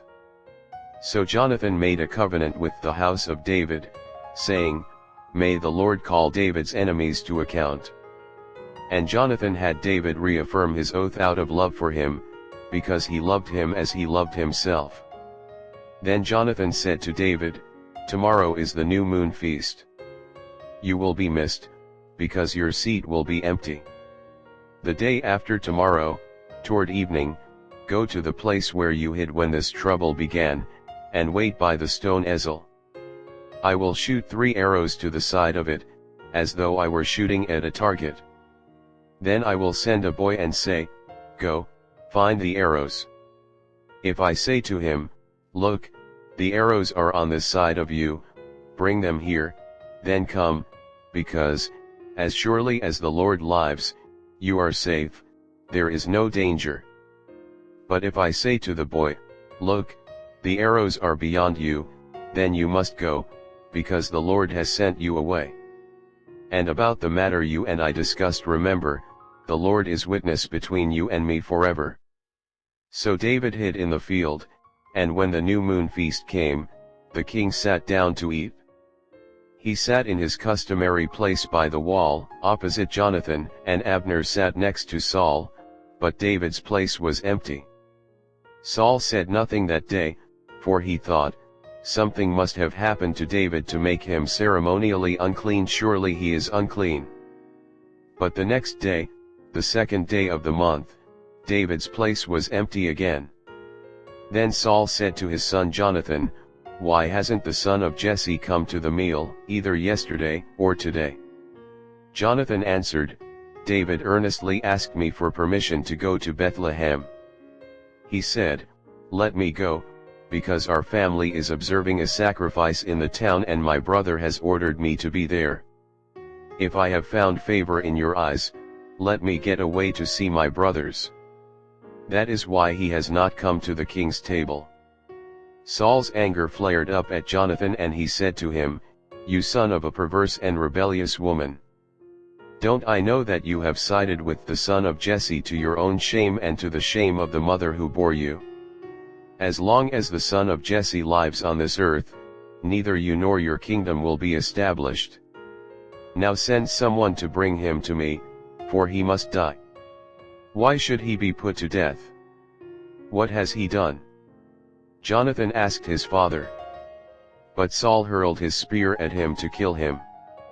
Then Jonathan knew that his father intended to kill David. Jonathan got up from the table in fierce anger. On that second day of the feast he did not eat, because he was grieved at his father's shameful treatment of David. In the morning Jonathan went out to the field for his meeting with David. He had a small boy with him, and he said to the boy, "Run and find the arrows I shoot." As the boy ran, he shot an arrow beyond him. When the boy came to the place where Jonathan's arrow had fallen, Jonathan called out after him, "Isn't the arrow beyond you?" Then he shouted, "Hurry! Go quickly! Don't stop!" The boy picked up the arrow and returned to his master. The boy knew nothing about all this, only Jonathan and David knew. Then Jonathan gave his weapons to the boy and said, "Go, carry them back to town." After the boy had gone, David got up from the south side of the stone and bowed down before Jonathan 3 times, with his face to the ground. Then they kissed each other and wept together, but David wept the most. Jonathan said to David, "Go in peace, for we have sworn friendship with each other in the name of the Lord, saying, 'The Lord is witness between you and me, and between your descendants and my descendants forever.'" Then David left, and Jonathan went back to the town. 1 Samuel chapter 21. David at Nob. David went to Nob, to Ahimelech the priest. Ahimelech trembled when he met him, and asked, "Why are you alone? Why is no one with you?" David answered Ahimelech the priest, "The king sent me on a mission and said to me, 'No one is to know anything about the mission I am sending you on. As for my men, I have told them to meet me at a certain place. Now then, what do you have on hand? Give me 5 loaves of bread, or whatever you can find.'" But the priest answered David, "I don't have any ordinary bread on hand, however, there is some consecrated bread here, provided the men have kept themselves from women." David replied, "Indeed, women have been kept from us, as usual whenever I set out. The men's bodies are holy even on missions that are not holy. How much more so today?" So the priest gave him the consecrated bread, since there was no bread there except the bread of the presence that had been removed from before the Lord and replaced by hot bread on the day it was taken away. Now one of Saul's servants was there that day, detained before the Lord. He was Doeg the Edomite, Saul's chief shepherd. David asked Ahimelech, "Don't you have a spear or a sword here?" "I haven't brought my sword or any other weapon, because the king's mission was urgent." The priest replied, "The sword of Goliath the Philistine, whom you killed in the valley of Elah, is here. It is wrapped in a cloth behind the ephod. If you want it, take it. There is no sword here but that one." David said, "There is none like it, give it to me." David at Gath. That day David fled from Saul and went to Achish king of Gath. But the servants of Achish said to him, "Isn't this David, the king of the land? Isn't he the one they sing about in their dances? Saul has slain his thousands, and David his tens of thousands." David took these words to heart and was very much afraid of Achish king of Gath. So he pretended to be insane in their presence, and while he was in their hands he acted like a madman, making marks on the doors of the gate and letting saliva run down his beard. Achish said to his servants, "Look at the man. He is insane. Why bring him to me? Am I so short of madmen that you have to bring this fellow here to carry on like this in front of me? Must this man come into my house?" 1 Samuel chapter 22. David at Adullam and Mizpah. David left Gath and escaped to the cave of Adullam. When his brothers and his father's household heard about it, they went down to him there. All those who were in distress or in debt or discontented gathered around him, and he became their commander. About 400 men were with him. From there David went to Mizpah in Moab and said to the king of Moab, "Would you let my father and mother come and stay with you until I learn what God will do for me?" So he left them with the king of Moab, and they stayed with him as long as David was in the stronghold. But the prophet Gad said to David, "Do not stay in the stronghold. Go into the land of Judah." So David left and went to the forest of Hereth.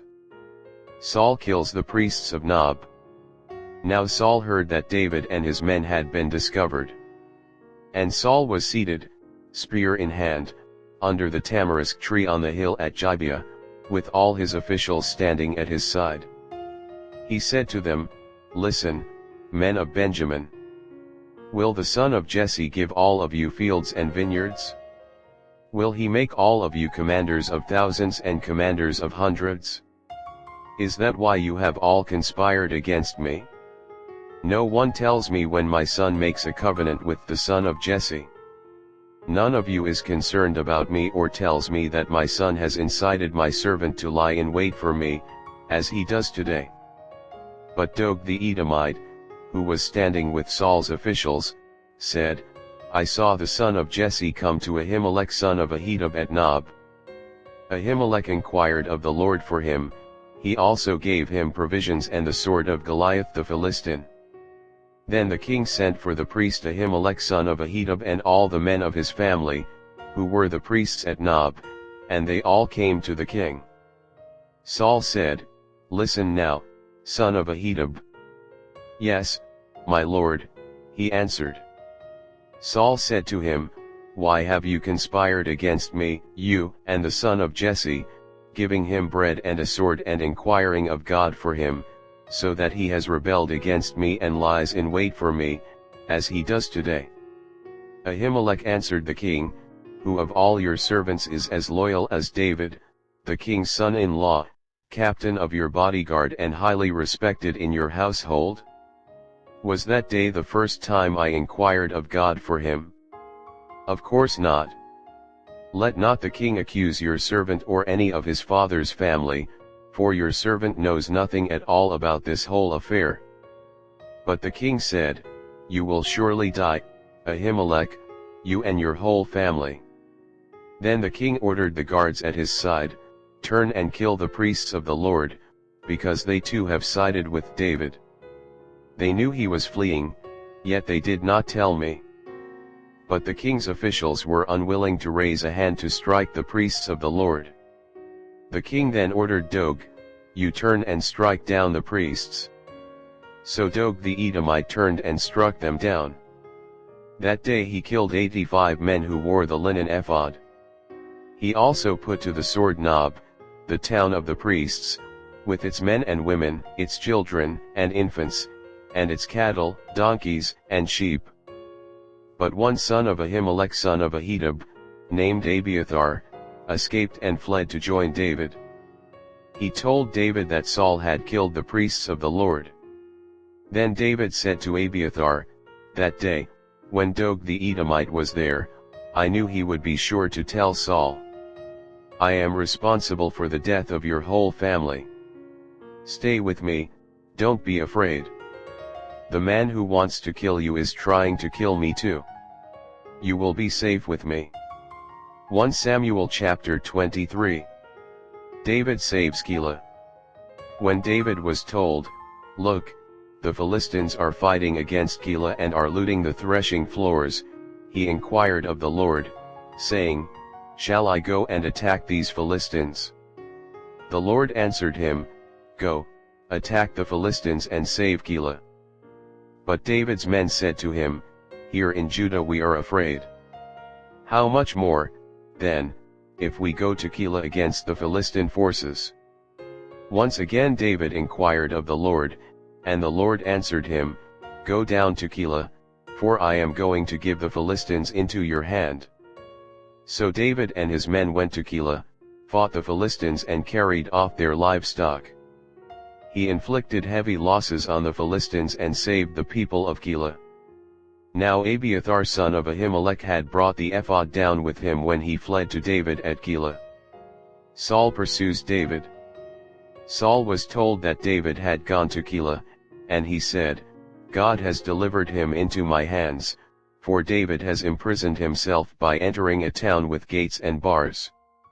And Saul called up all his forces for battle, to go down to Keilah to besiege David and his men. When David learned that Saul was plotting against him, he said to Abiathar the priest, bring the ephod. David said, Lord, God of Israel, your servant has heard definitely that Saul plans to come to Keilah and destroy the town on account of me. Will the citizens of Keilah surrender me to him? Will Saul come down, as your servant has heard? Lord, God of Israel, tell your servant. And the Lord said, he will. Again David asked, will the citizens of Keilah surrender me and my men to Saul? And the Lord said, they will. So David and his men, about 600 in number, left Keilah, and kept moving from place to place. When Saul was told that David had escaped from Keilah, he did not go there. David stayed in the wilderness strongholds and in the hills of the desert of Ziph.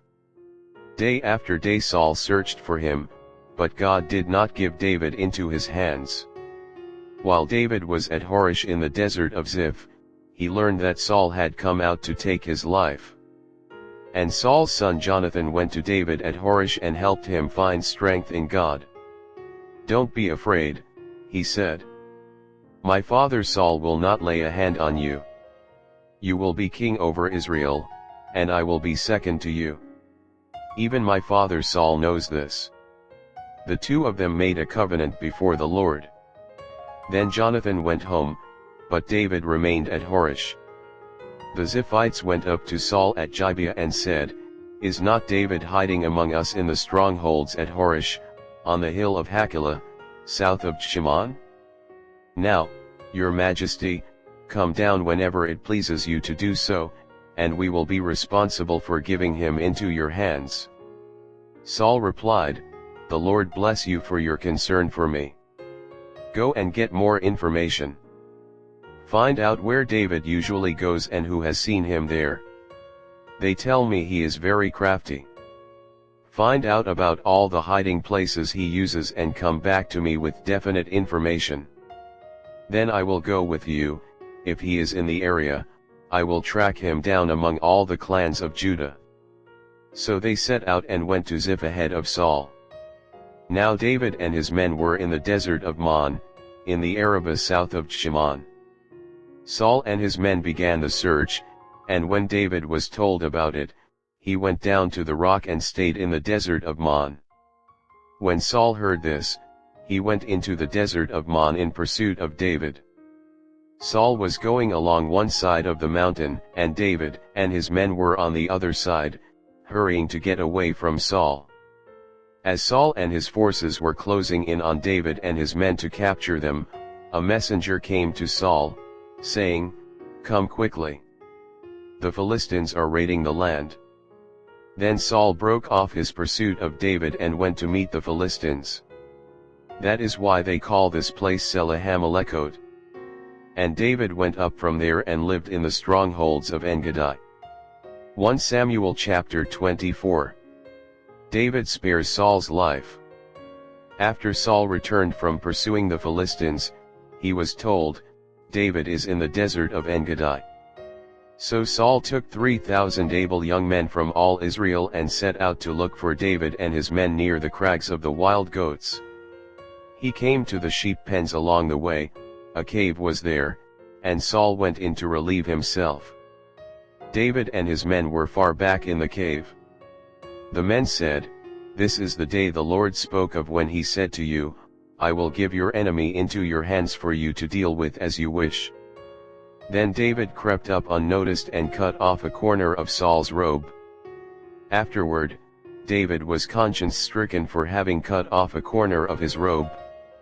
He said to his men, "The Lord forbid that I should do such a thing to my master, the Lord's anointed, or lay my hand on him, for he is the anointed of the Lord." With these words David sharply rebuked his men and did not allow them to attack Saul. And Saul left the cave and went his way. Then David went out of the cave and called out to Saul, "My lord the king."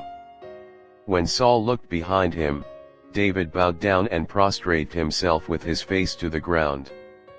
He said to Saul, "Why do you listen when men say, 'David is bent on harming you'?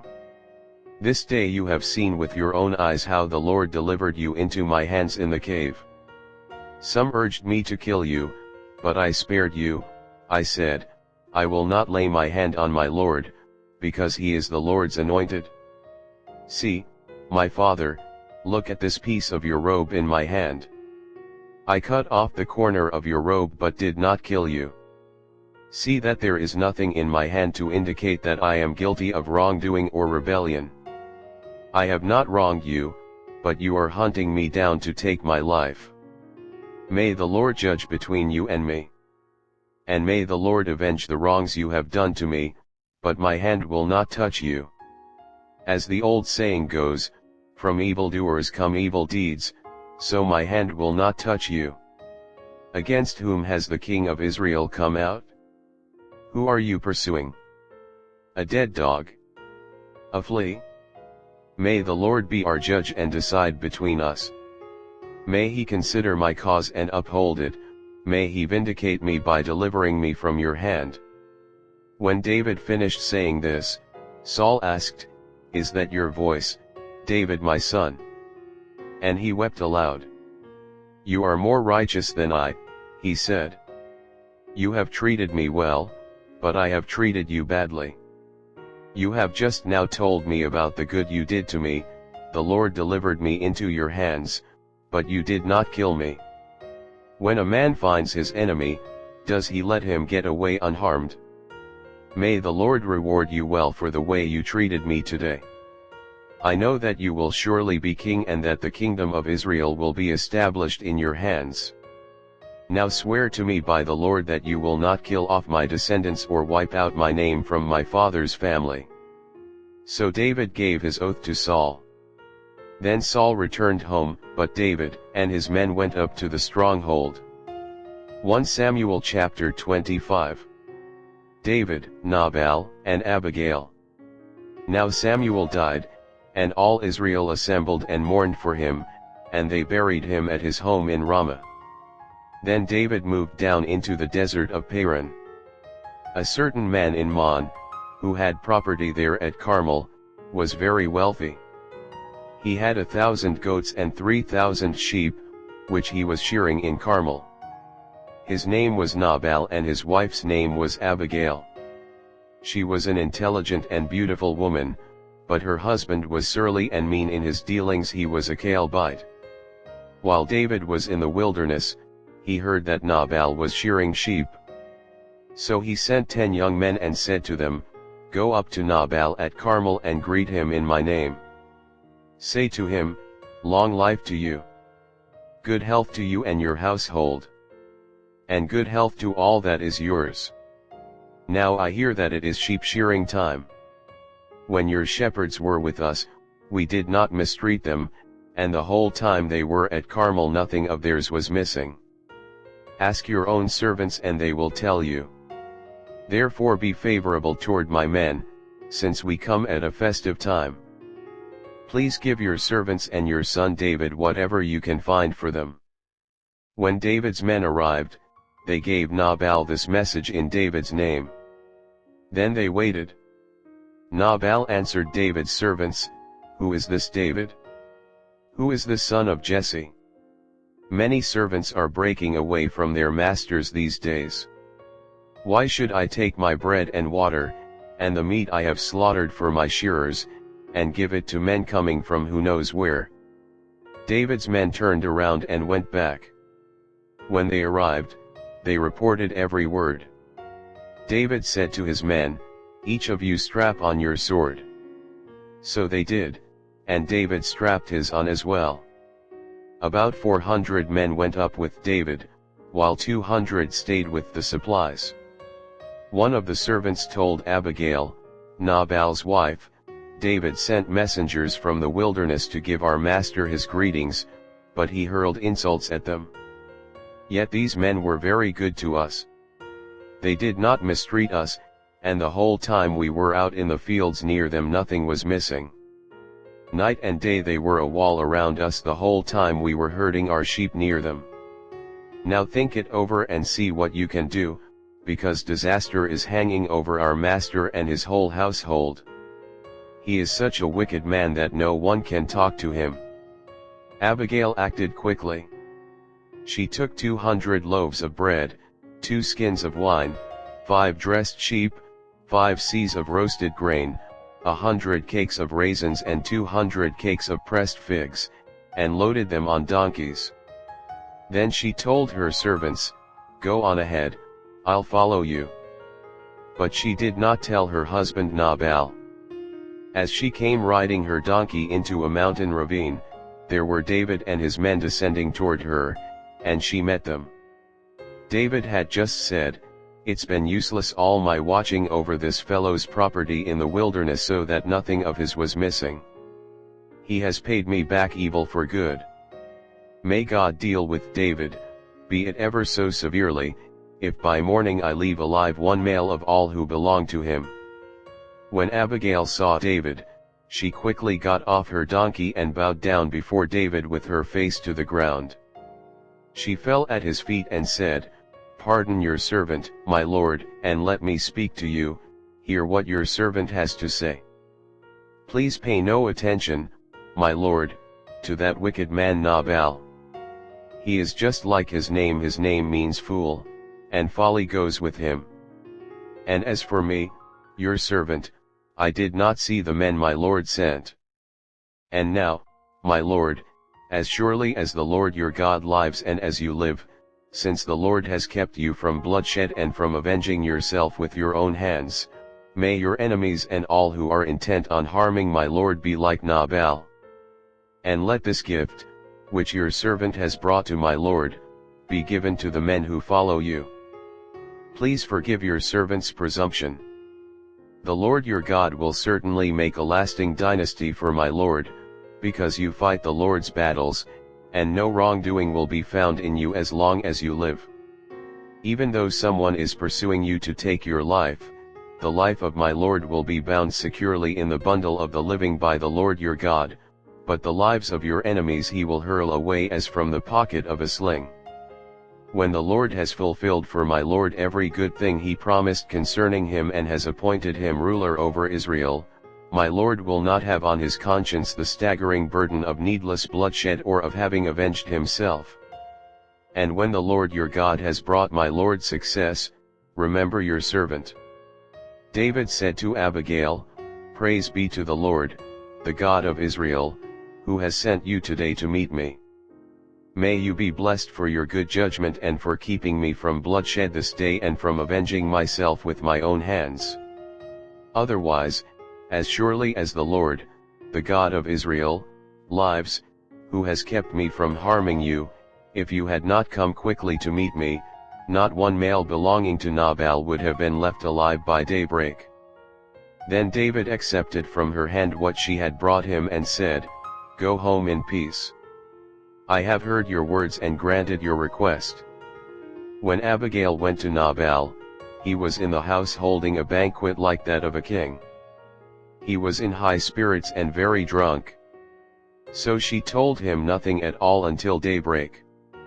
Then in the morning, when Nabal was sober, his wife told him all these things, and his heart failed him and he became like a stone. About 10 days later, the Lord struck Nabal and he died. When David heard that Nabal was dead, he said, Praise be to the Lord, who has upheld my cause against Nabal for treating me with contempt. He has kept his servant from doing wrong and has brought Nabal's wrongdoing down on his own head. Then David sent word to Abigail, asking her to become his wife. His servants went to Carmel and said to Abigail, David has sent us to you to take you to become his wife. She bowed down with her face to the ground and said, I am your servant and am ready to serve you and wash the feet of my Lord's servants. Abigail quickly got on a donkey and, attended by her 5 female servants, went with David's messengers and became his wife. David had also married Ahinoam of Jezreel, and they both were his wives. But Saul had given his daughter Michal, David's wife, to Paltiel son of Laish, who was from Galim. 1 Samuel chapter 26. David again spares Saul's life. The Ziphites went to Saul at Gibeah and said, Is not David hiding on the hill of Hachilah, which faces Shimon? So Saul went down to the desert of Ziph, with his 3,000 select Israelite troops, to search there for David. Saul made his camp beside the road on the hill of Hachilah facing Shimon, but David stayed in the wilderness. When he saw that Saul had followed him there, he sent out scouts and learned that Saul had definitely arrived. Then David set out and went to the place where Saul had camped. He saw where Saul and Abner son of Ner, the commander of the army, had lain down. Saul was lying inside the camp, with the army encamped around him. David then asked Ahimelech the Hittite and Abishai son of Zeruiah, Joab's brother, who will go down into the camp with me to Saul? I'll go with you, said Abishai. So David and Abishai went to the army by night, and there was Saul, lying asleep inside the camp with his spear stuck in the ground near his head. Abner and the soldiers were lying around him. Abishai said to David, Today God has delivered your enemy into your hands. Now let me pin him to the ground with one thrust of the spear, I won't strike him twice. But David said to Abishai, Don't destroy him. Who can lay a hand on the Lord's anointed and be guiltless? As surely as the Lord lives, he said, the Lord himself will strike him, or his time will come and he will die, or he will go into battle and perish. But the Lord forbid that I should lay a hand on the Lord's anointed.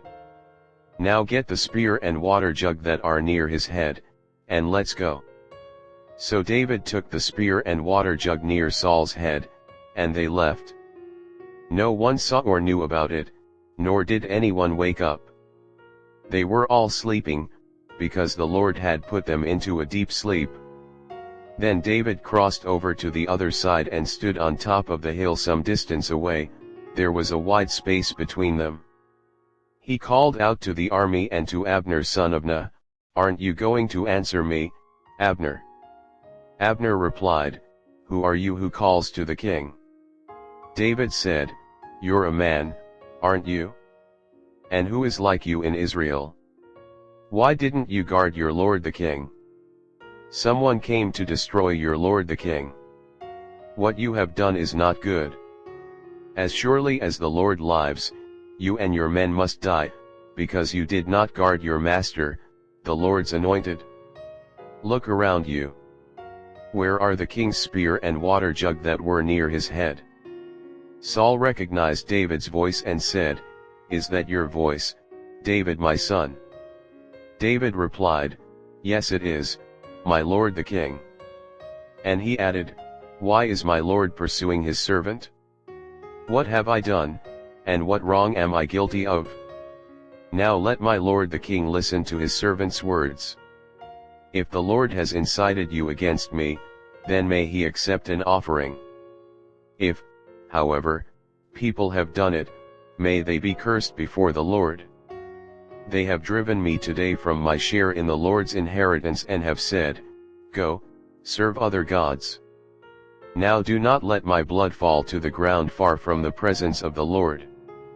The king of Israel has come out to look for a flea as one hunts a partridge in the mountains." Then Saul said, "I have sinned. Come back, David my son. Because you considered my life precious today, I will not try to harm you again. Surely I have acted like a fool and have been terribly wrong." "Here is the king's spear," David answered. "Let one of your young men come over and get it. The Lord rewards everyone for their righteousness and faithfulness. The Lord delivered you into my hands today, but I would not lay a hand on the Lord's anointed. As surely as I valued your life today, so may the Lord value my life and deliver me from all trouble." Then Saul said to David, "May you be blessed, David my son, you will do great things and surely triumph." So David went on his way, and Saul returned home. 1 Samuel chapter 27. David among the Philistines. But David thought to himself, "One of these days I will be destroyed by the hand of Saul. The best thing I can do is to escape to the land of the Philistines. Then Saul will give up searching for me anywhere in Israel, and I will slip out of his hand." So David and the 600 men with him left and went over to Achish son of Maoch king of Gath. David and his men settled in Gath with Achish.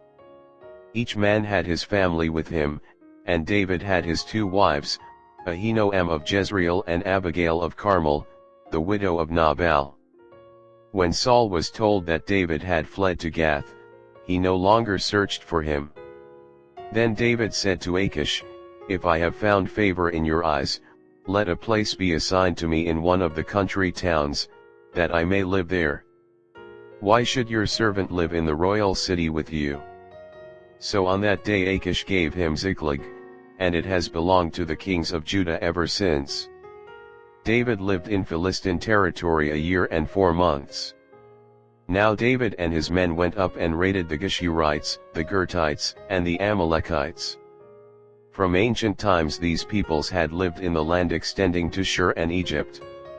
Whenever David attacked an area, he did not leave a man or woman alive, but took sheep and cattle, donkeys, and camels, and clothes. Then he returned to Achish. When Achish asked, "Where did you go raiding today?" David would say, "Against the Negev of Judah, or against the Negev of Jerahmeel, or against the Negev of the Kenites." He did not leave a man or woman alive to be brought to Gath, for he thought, they might inform on us and say, "This is what David did." And such was his practice as long as he lived in Philistine territory. Achish trusted David and said to himself, "He has become so obnoxious to his people, the Israelites, that he will be my servant for life." 1 Samuel chapter 28. In those days the Philistines gathered their forces to fight against Israel. Achish said to David, "You must understand that you and your men will accompany me in the army." David said, "Then you will see for yourself what your servant can do."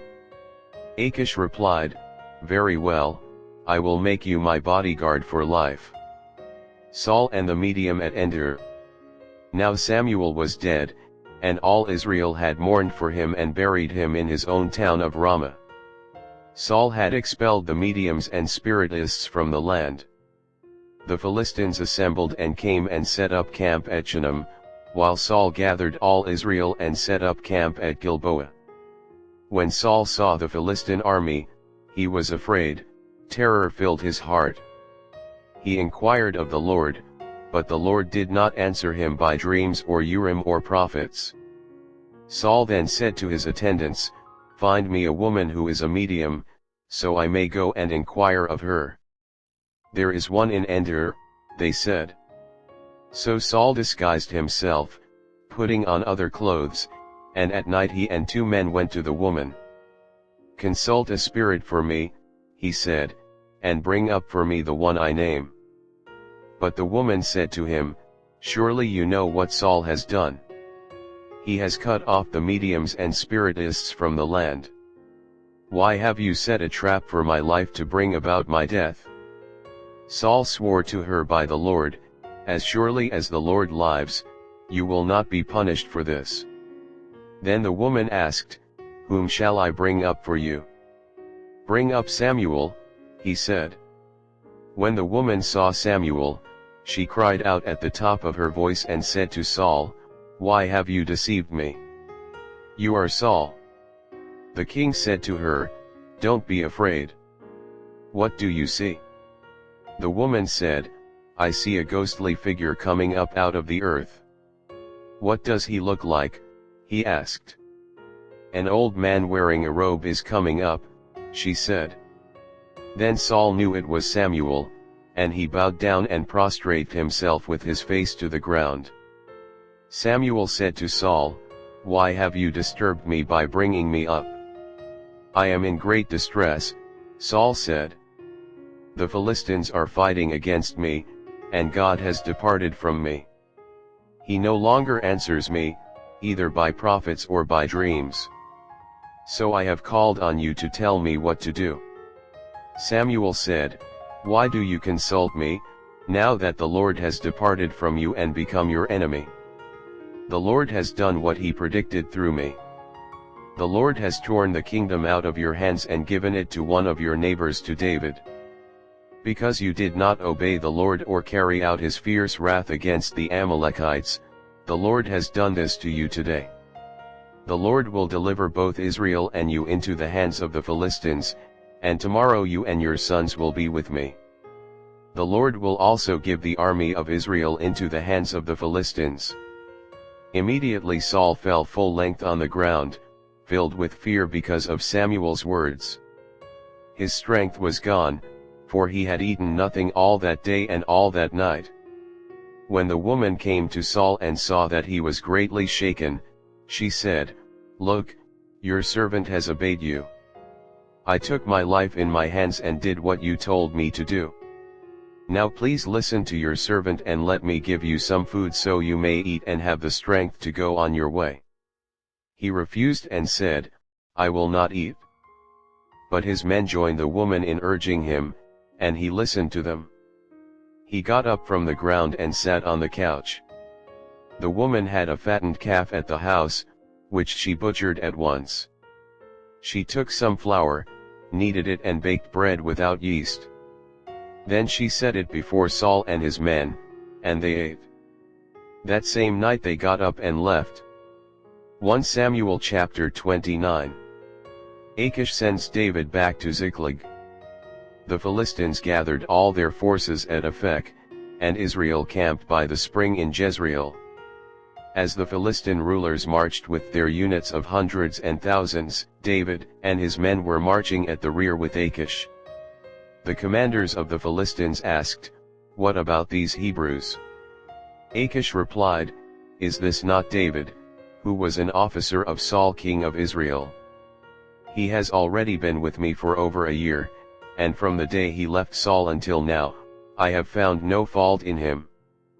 But the Philistine commanders were angry with Achish and said, "Send the man back, that he may return to the place you assigned him.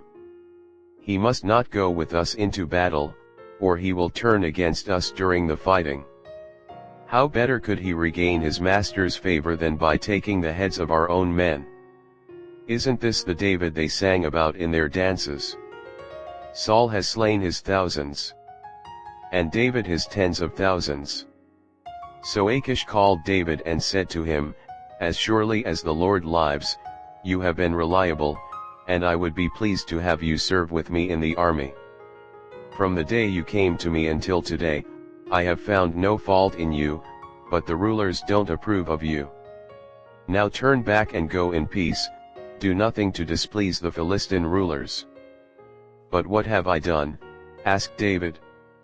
What have you found against your servant from the day I came to you until now? Why can't I go and fight against the enemies of my lord the king? Achish answered, I know that you have been as pleasing in my eyes as an angel of God, nevertheless, the Philistine commanders have said, He must not go up with us into battle. Now get up early, along with your master's servants who have come with you, and leave in the morning as soon as it is light. So David and his men got up early in the morning to go back to the land of the Philistines, and the Philistines went up to Jezreel. 1 Samuel chapter 30. David destroys the Amalekites. David and his men reached Ziklag on the third day. Now the Amalekites had raided the Negev and Ziklag. They had attacked Ziklag and burned it, and had taken captive the women and everyone else in it, both young and old. They killed none of them, but carried them off as they went on their way. When David and his men reached Ziklag, they found it destroyed by fire and their wives and sons and daughters taken captive. So David and his men wept aloud until they had no strength left to weep. David's two wives had been captured, Ahinoam of Jezreel and Abigail, the widow of Nabal of Carmel. David was greatly distressed because the men were talking of stoning him, each one was bitter in spirit because of his sons and daughters. But David found strength in the Lord his God. Then David said to Abiathar the priest, the son of Ahimelech, Bring me the ephod. Abiathar brought it to him, and David inquired of the Lord, Shall I pursue this raiding party? Will I overtake them? Pursue them, he answered. You will certainly overtake them and succeed in the rescue. David and the 600 men with him came to the Besor valley, where some stayed behind. 200 of them were too exhausted to cross the valley, but David and the other 400 continued the pursuit. They found an Egyptian in a field and brought him to David. They gave him water to drink and food to eat, part of a cake of pressed figs and 2 cakes of raisins. He ate and was revived, for he had not eaten any food or drunk any water for 3 days and 3 nights. David asked him, Who do you belong to? Where do you come from? He said, I am an Egyptian, the slave of an Amalekite. My master abandoned me when I became ill 3 days ago. We raided the Negev of the Kerethites, some territory belonging to Judah, and the Negev of Caleb. And we burned Ziklag. David asked him, Can you lead me down to this raiding party? He answered, Swear to me before God that you will not kill me or hand me over to my master, and I will take you down to them. He led David down, and there they were, scattered over the countryside, eating, drinking and reveling because of the great amount of plunder they had taken from the land of the Philistines and from Judah. David fought them from dusk until the evening of the next day, and none of them got away, except 400 young men who rode off on camels and fled. David recovered everything the Amalekites had taken, including his 2 wives. Nothing was missing, young or old, boy or girl, plunder, or anything else they had taken. David brought everything back. He took all the flocks and herds, and his men drove them ahead of the other livestock, saying, This is David's plunder. Then David came to the 200 men who had been too exhausted to follow him and who were left behind at the Besor valley. They came out to meet David and the men with him. As David and his men approached, he asked them how they were. But all the evil men and troublemakers among David's followers said, Because they did not go out with us, we will not share with them the plunder we recovered. However, each man may take his wife and children and go. David replied, "No, my brothers, you must not do that with what the Lord has given us. He has protected us and delivered into our hands the raiding party that came against us. Who will listen to what you say? The share of the man who stayed with the supplies is to be the same as that of him who went down to the battle. All will share alike." David made this a statute and ordinance for Israel from that day to this. When David reached Ziklag, he sent some of the plunder to the elders of Judah, who were his friends, saying, "Here is a gift for you from the plunder of the Lord's enemies." David sent it to those who were in Bethel, Ramath-Negev, and Jattir, to those in Aroer, Siphmoth, Eshtemo, and Rakel, to those in the towns of the Jerahmeelites and the Kenites, to those in Hormah, Borishan, Athak, and Hebron, and to those in all the other places where he and his men had roamed. 1 Samuel chapter 31. Saul takes his life. Now the Philistines fought against Israel, the Israelites fled before them, and many fell dead on Mount Gilboa. The Philistines were in hot pursuit of Saul and his sons, and they killed his sons Jonathan, Abinadab, and Malchishua. The fighting grew fierce around Saul, and when the archers overtook him, they wounded him critically. Saul said to his armor-bearer, "Draw your sword and run me through, or these uncircumcised fellows will come and run me through and abuse me."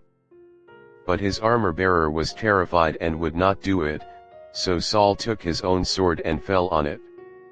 When the armor-bearer saw that Saul was dead, he too fell on his sword and died with him. So Saul and his 3 sons and his armor-bearer and all his men died together that same day. When the Israelites along the valley and those across the Jordan saw that the Israelite army had fled and that Saul and his sons had died, they abandoned their towns and fled. And the Philistines came and occupied them. The next day, when the Philistines came to strip the dead, they found Saul and his 3 sons fallen on Mount Gilboa. They cut off his head and stripped off his armor, and they sent messengers throughout the land of the Philistines to proclaim the news in the temple of their idols and among their people. They put his armor in the temple of the Ashtoreths and fastened his body to the wall of Bethshan. When the people of Jabesh Gilead heard what the Philistines had done to Saul, all their valiant men marched through the night to Bethshan. They took down the bodies of Saul and his sons from the wall of Bethshan and went to Jabesh, where they burned them. Then they took their bones and buried them under a tamarisk tree at Jabesh, and they fasted 7 days.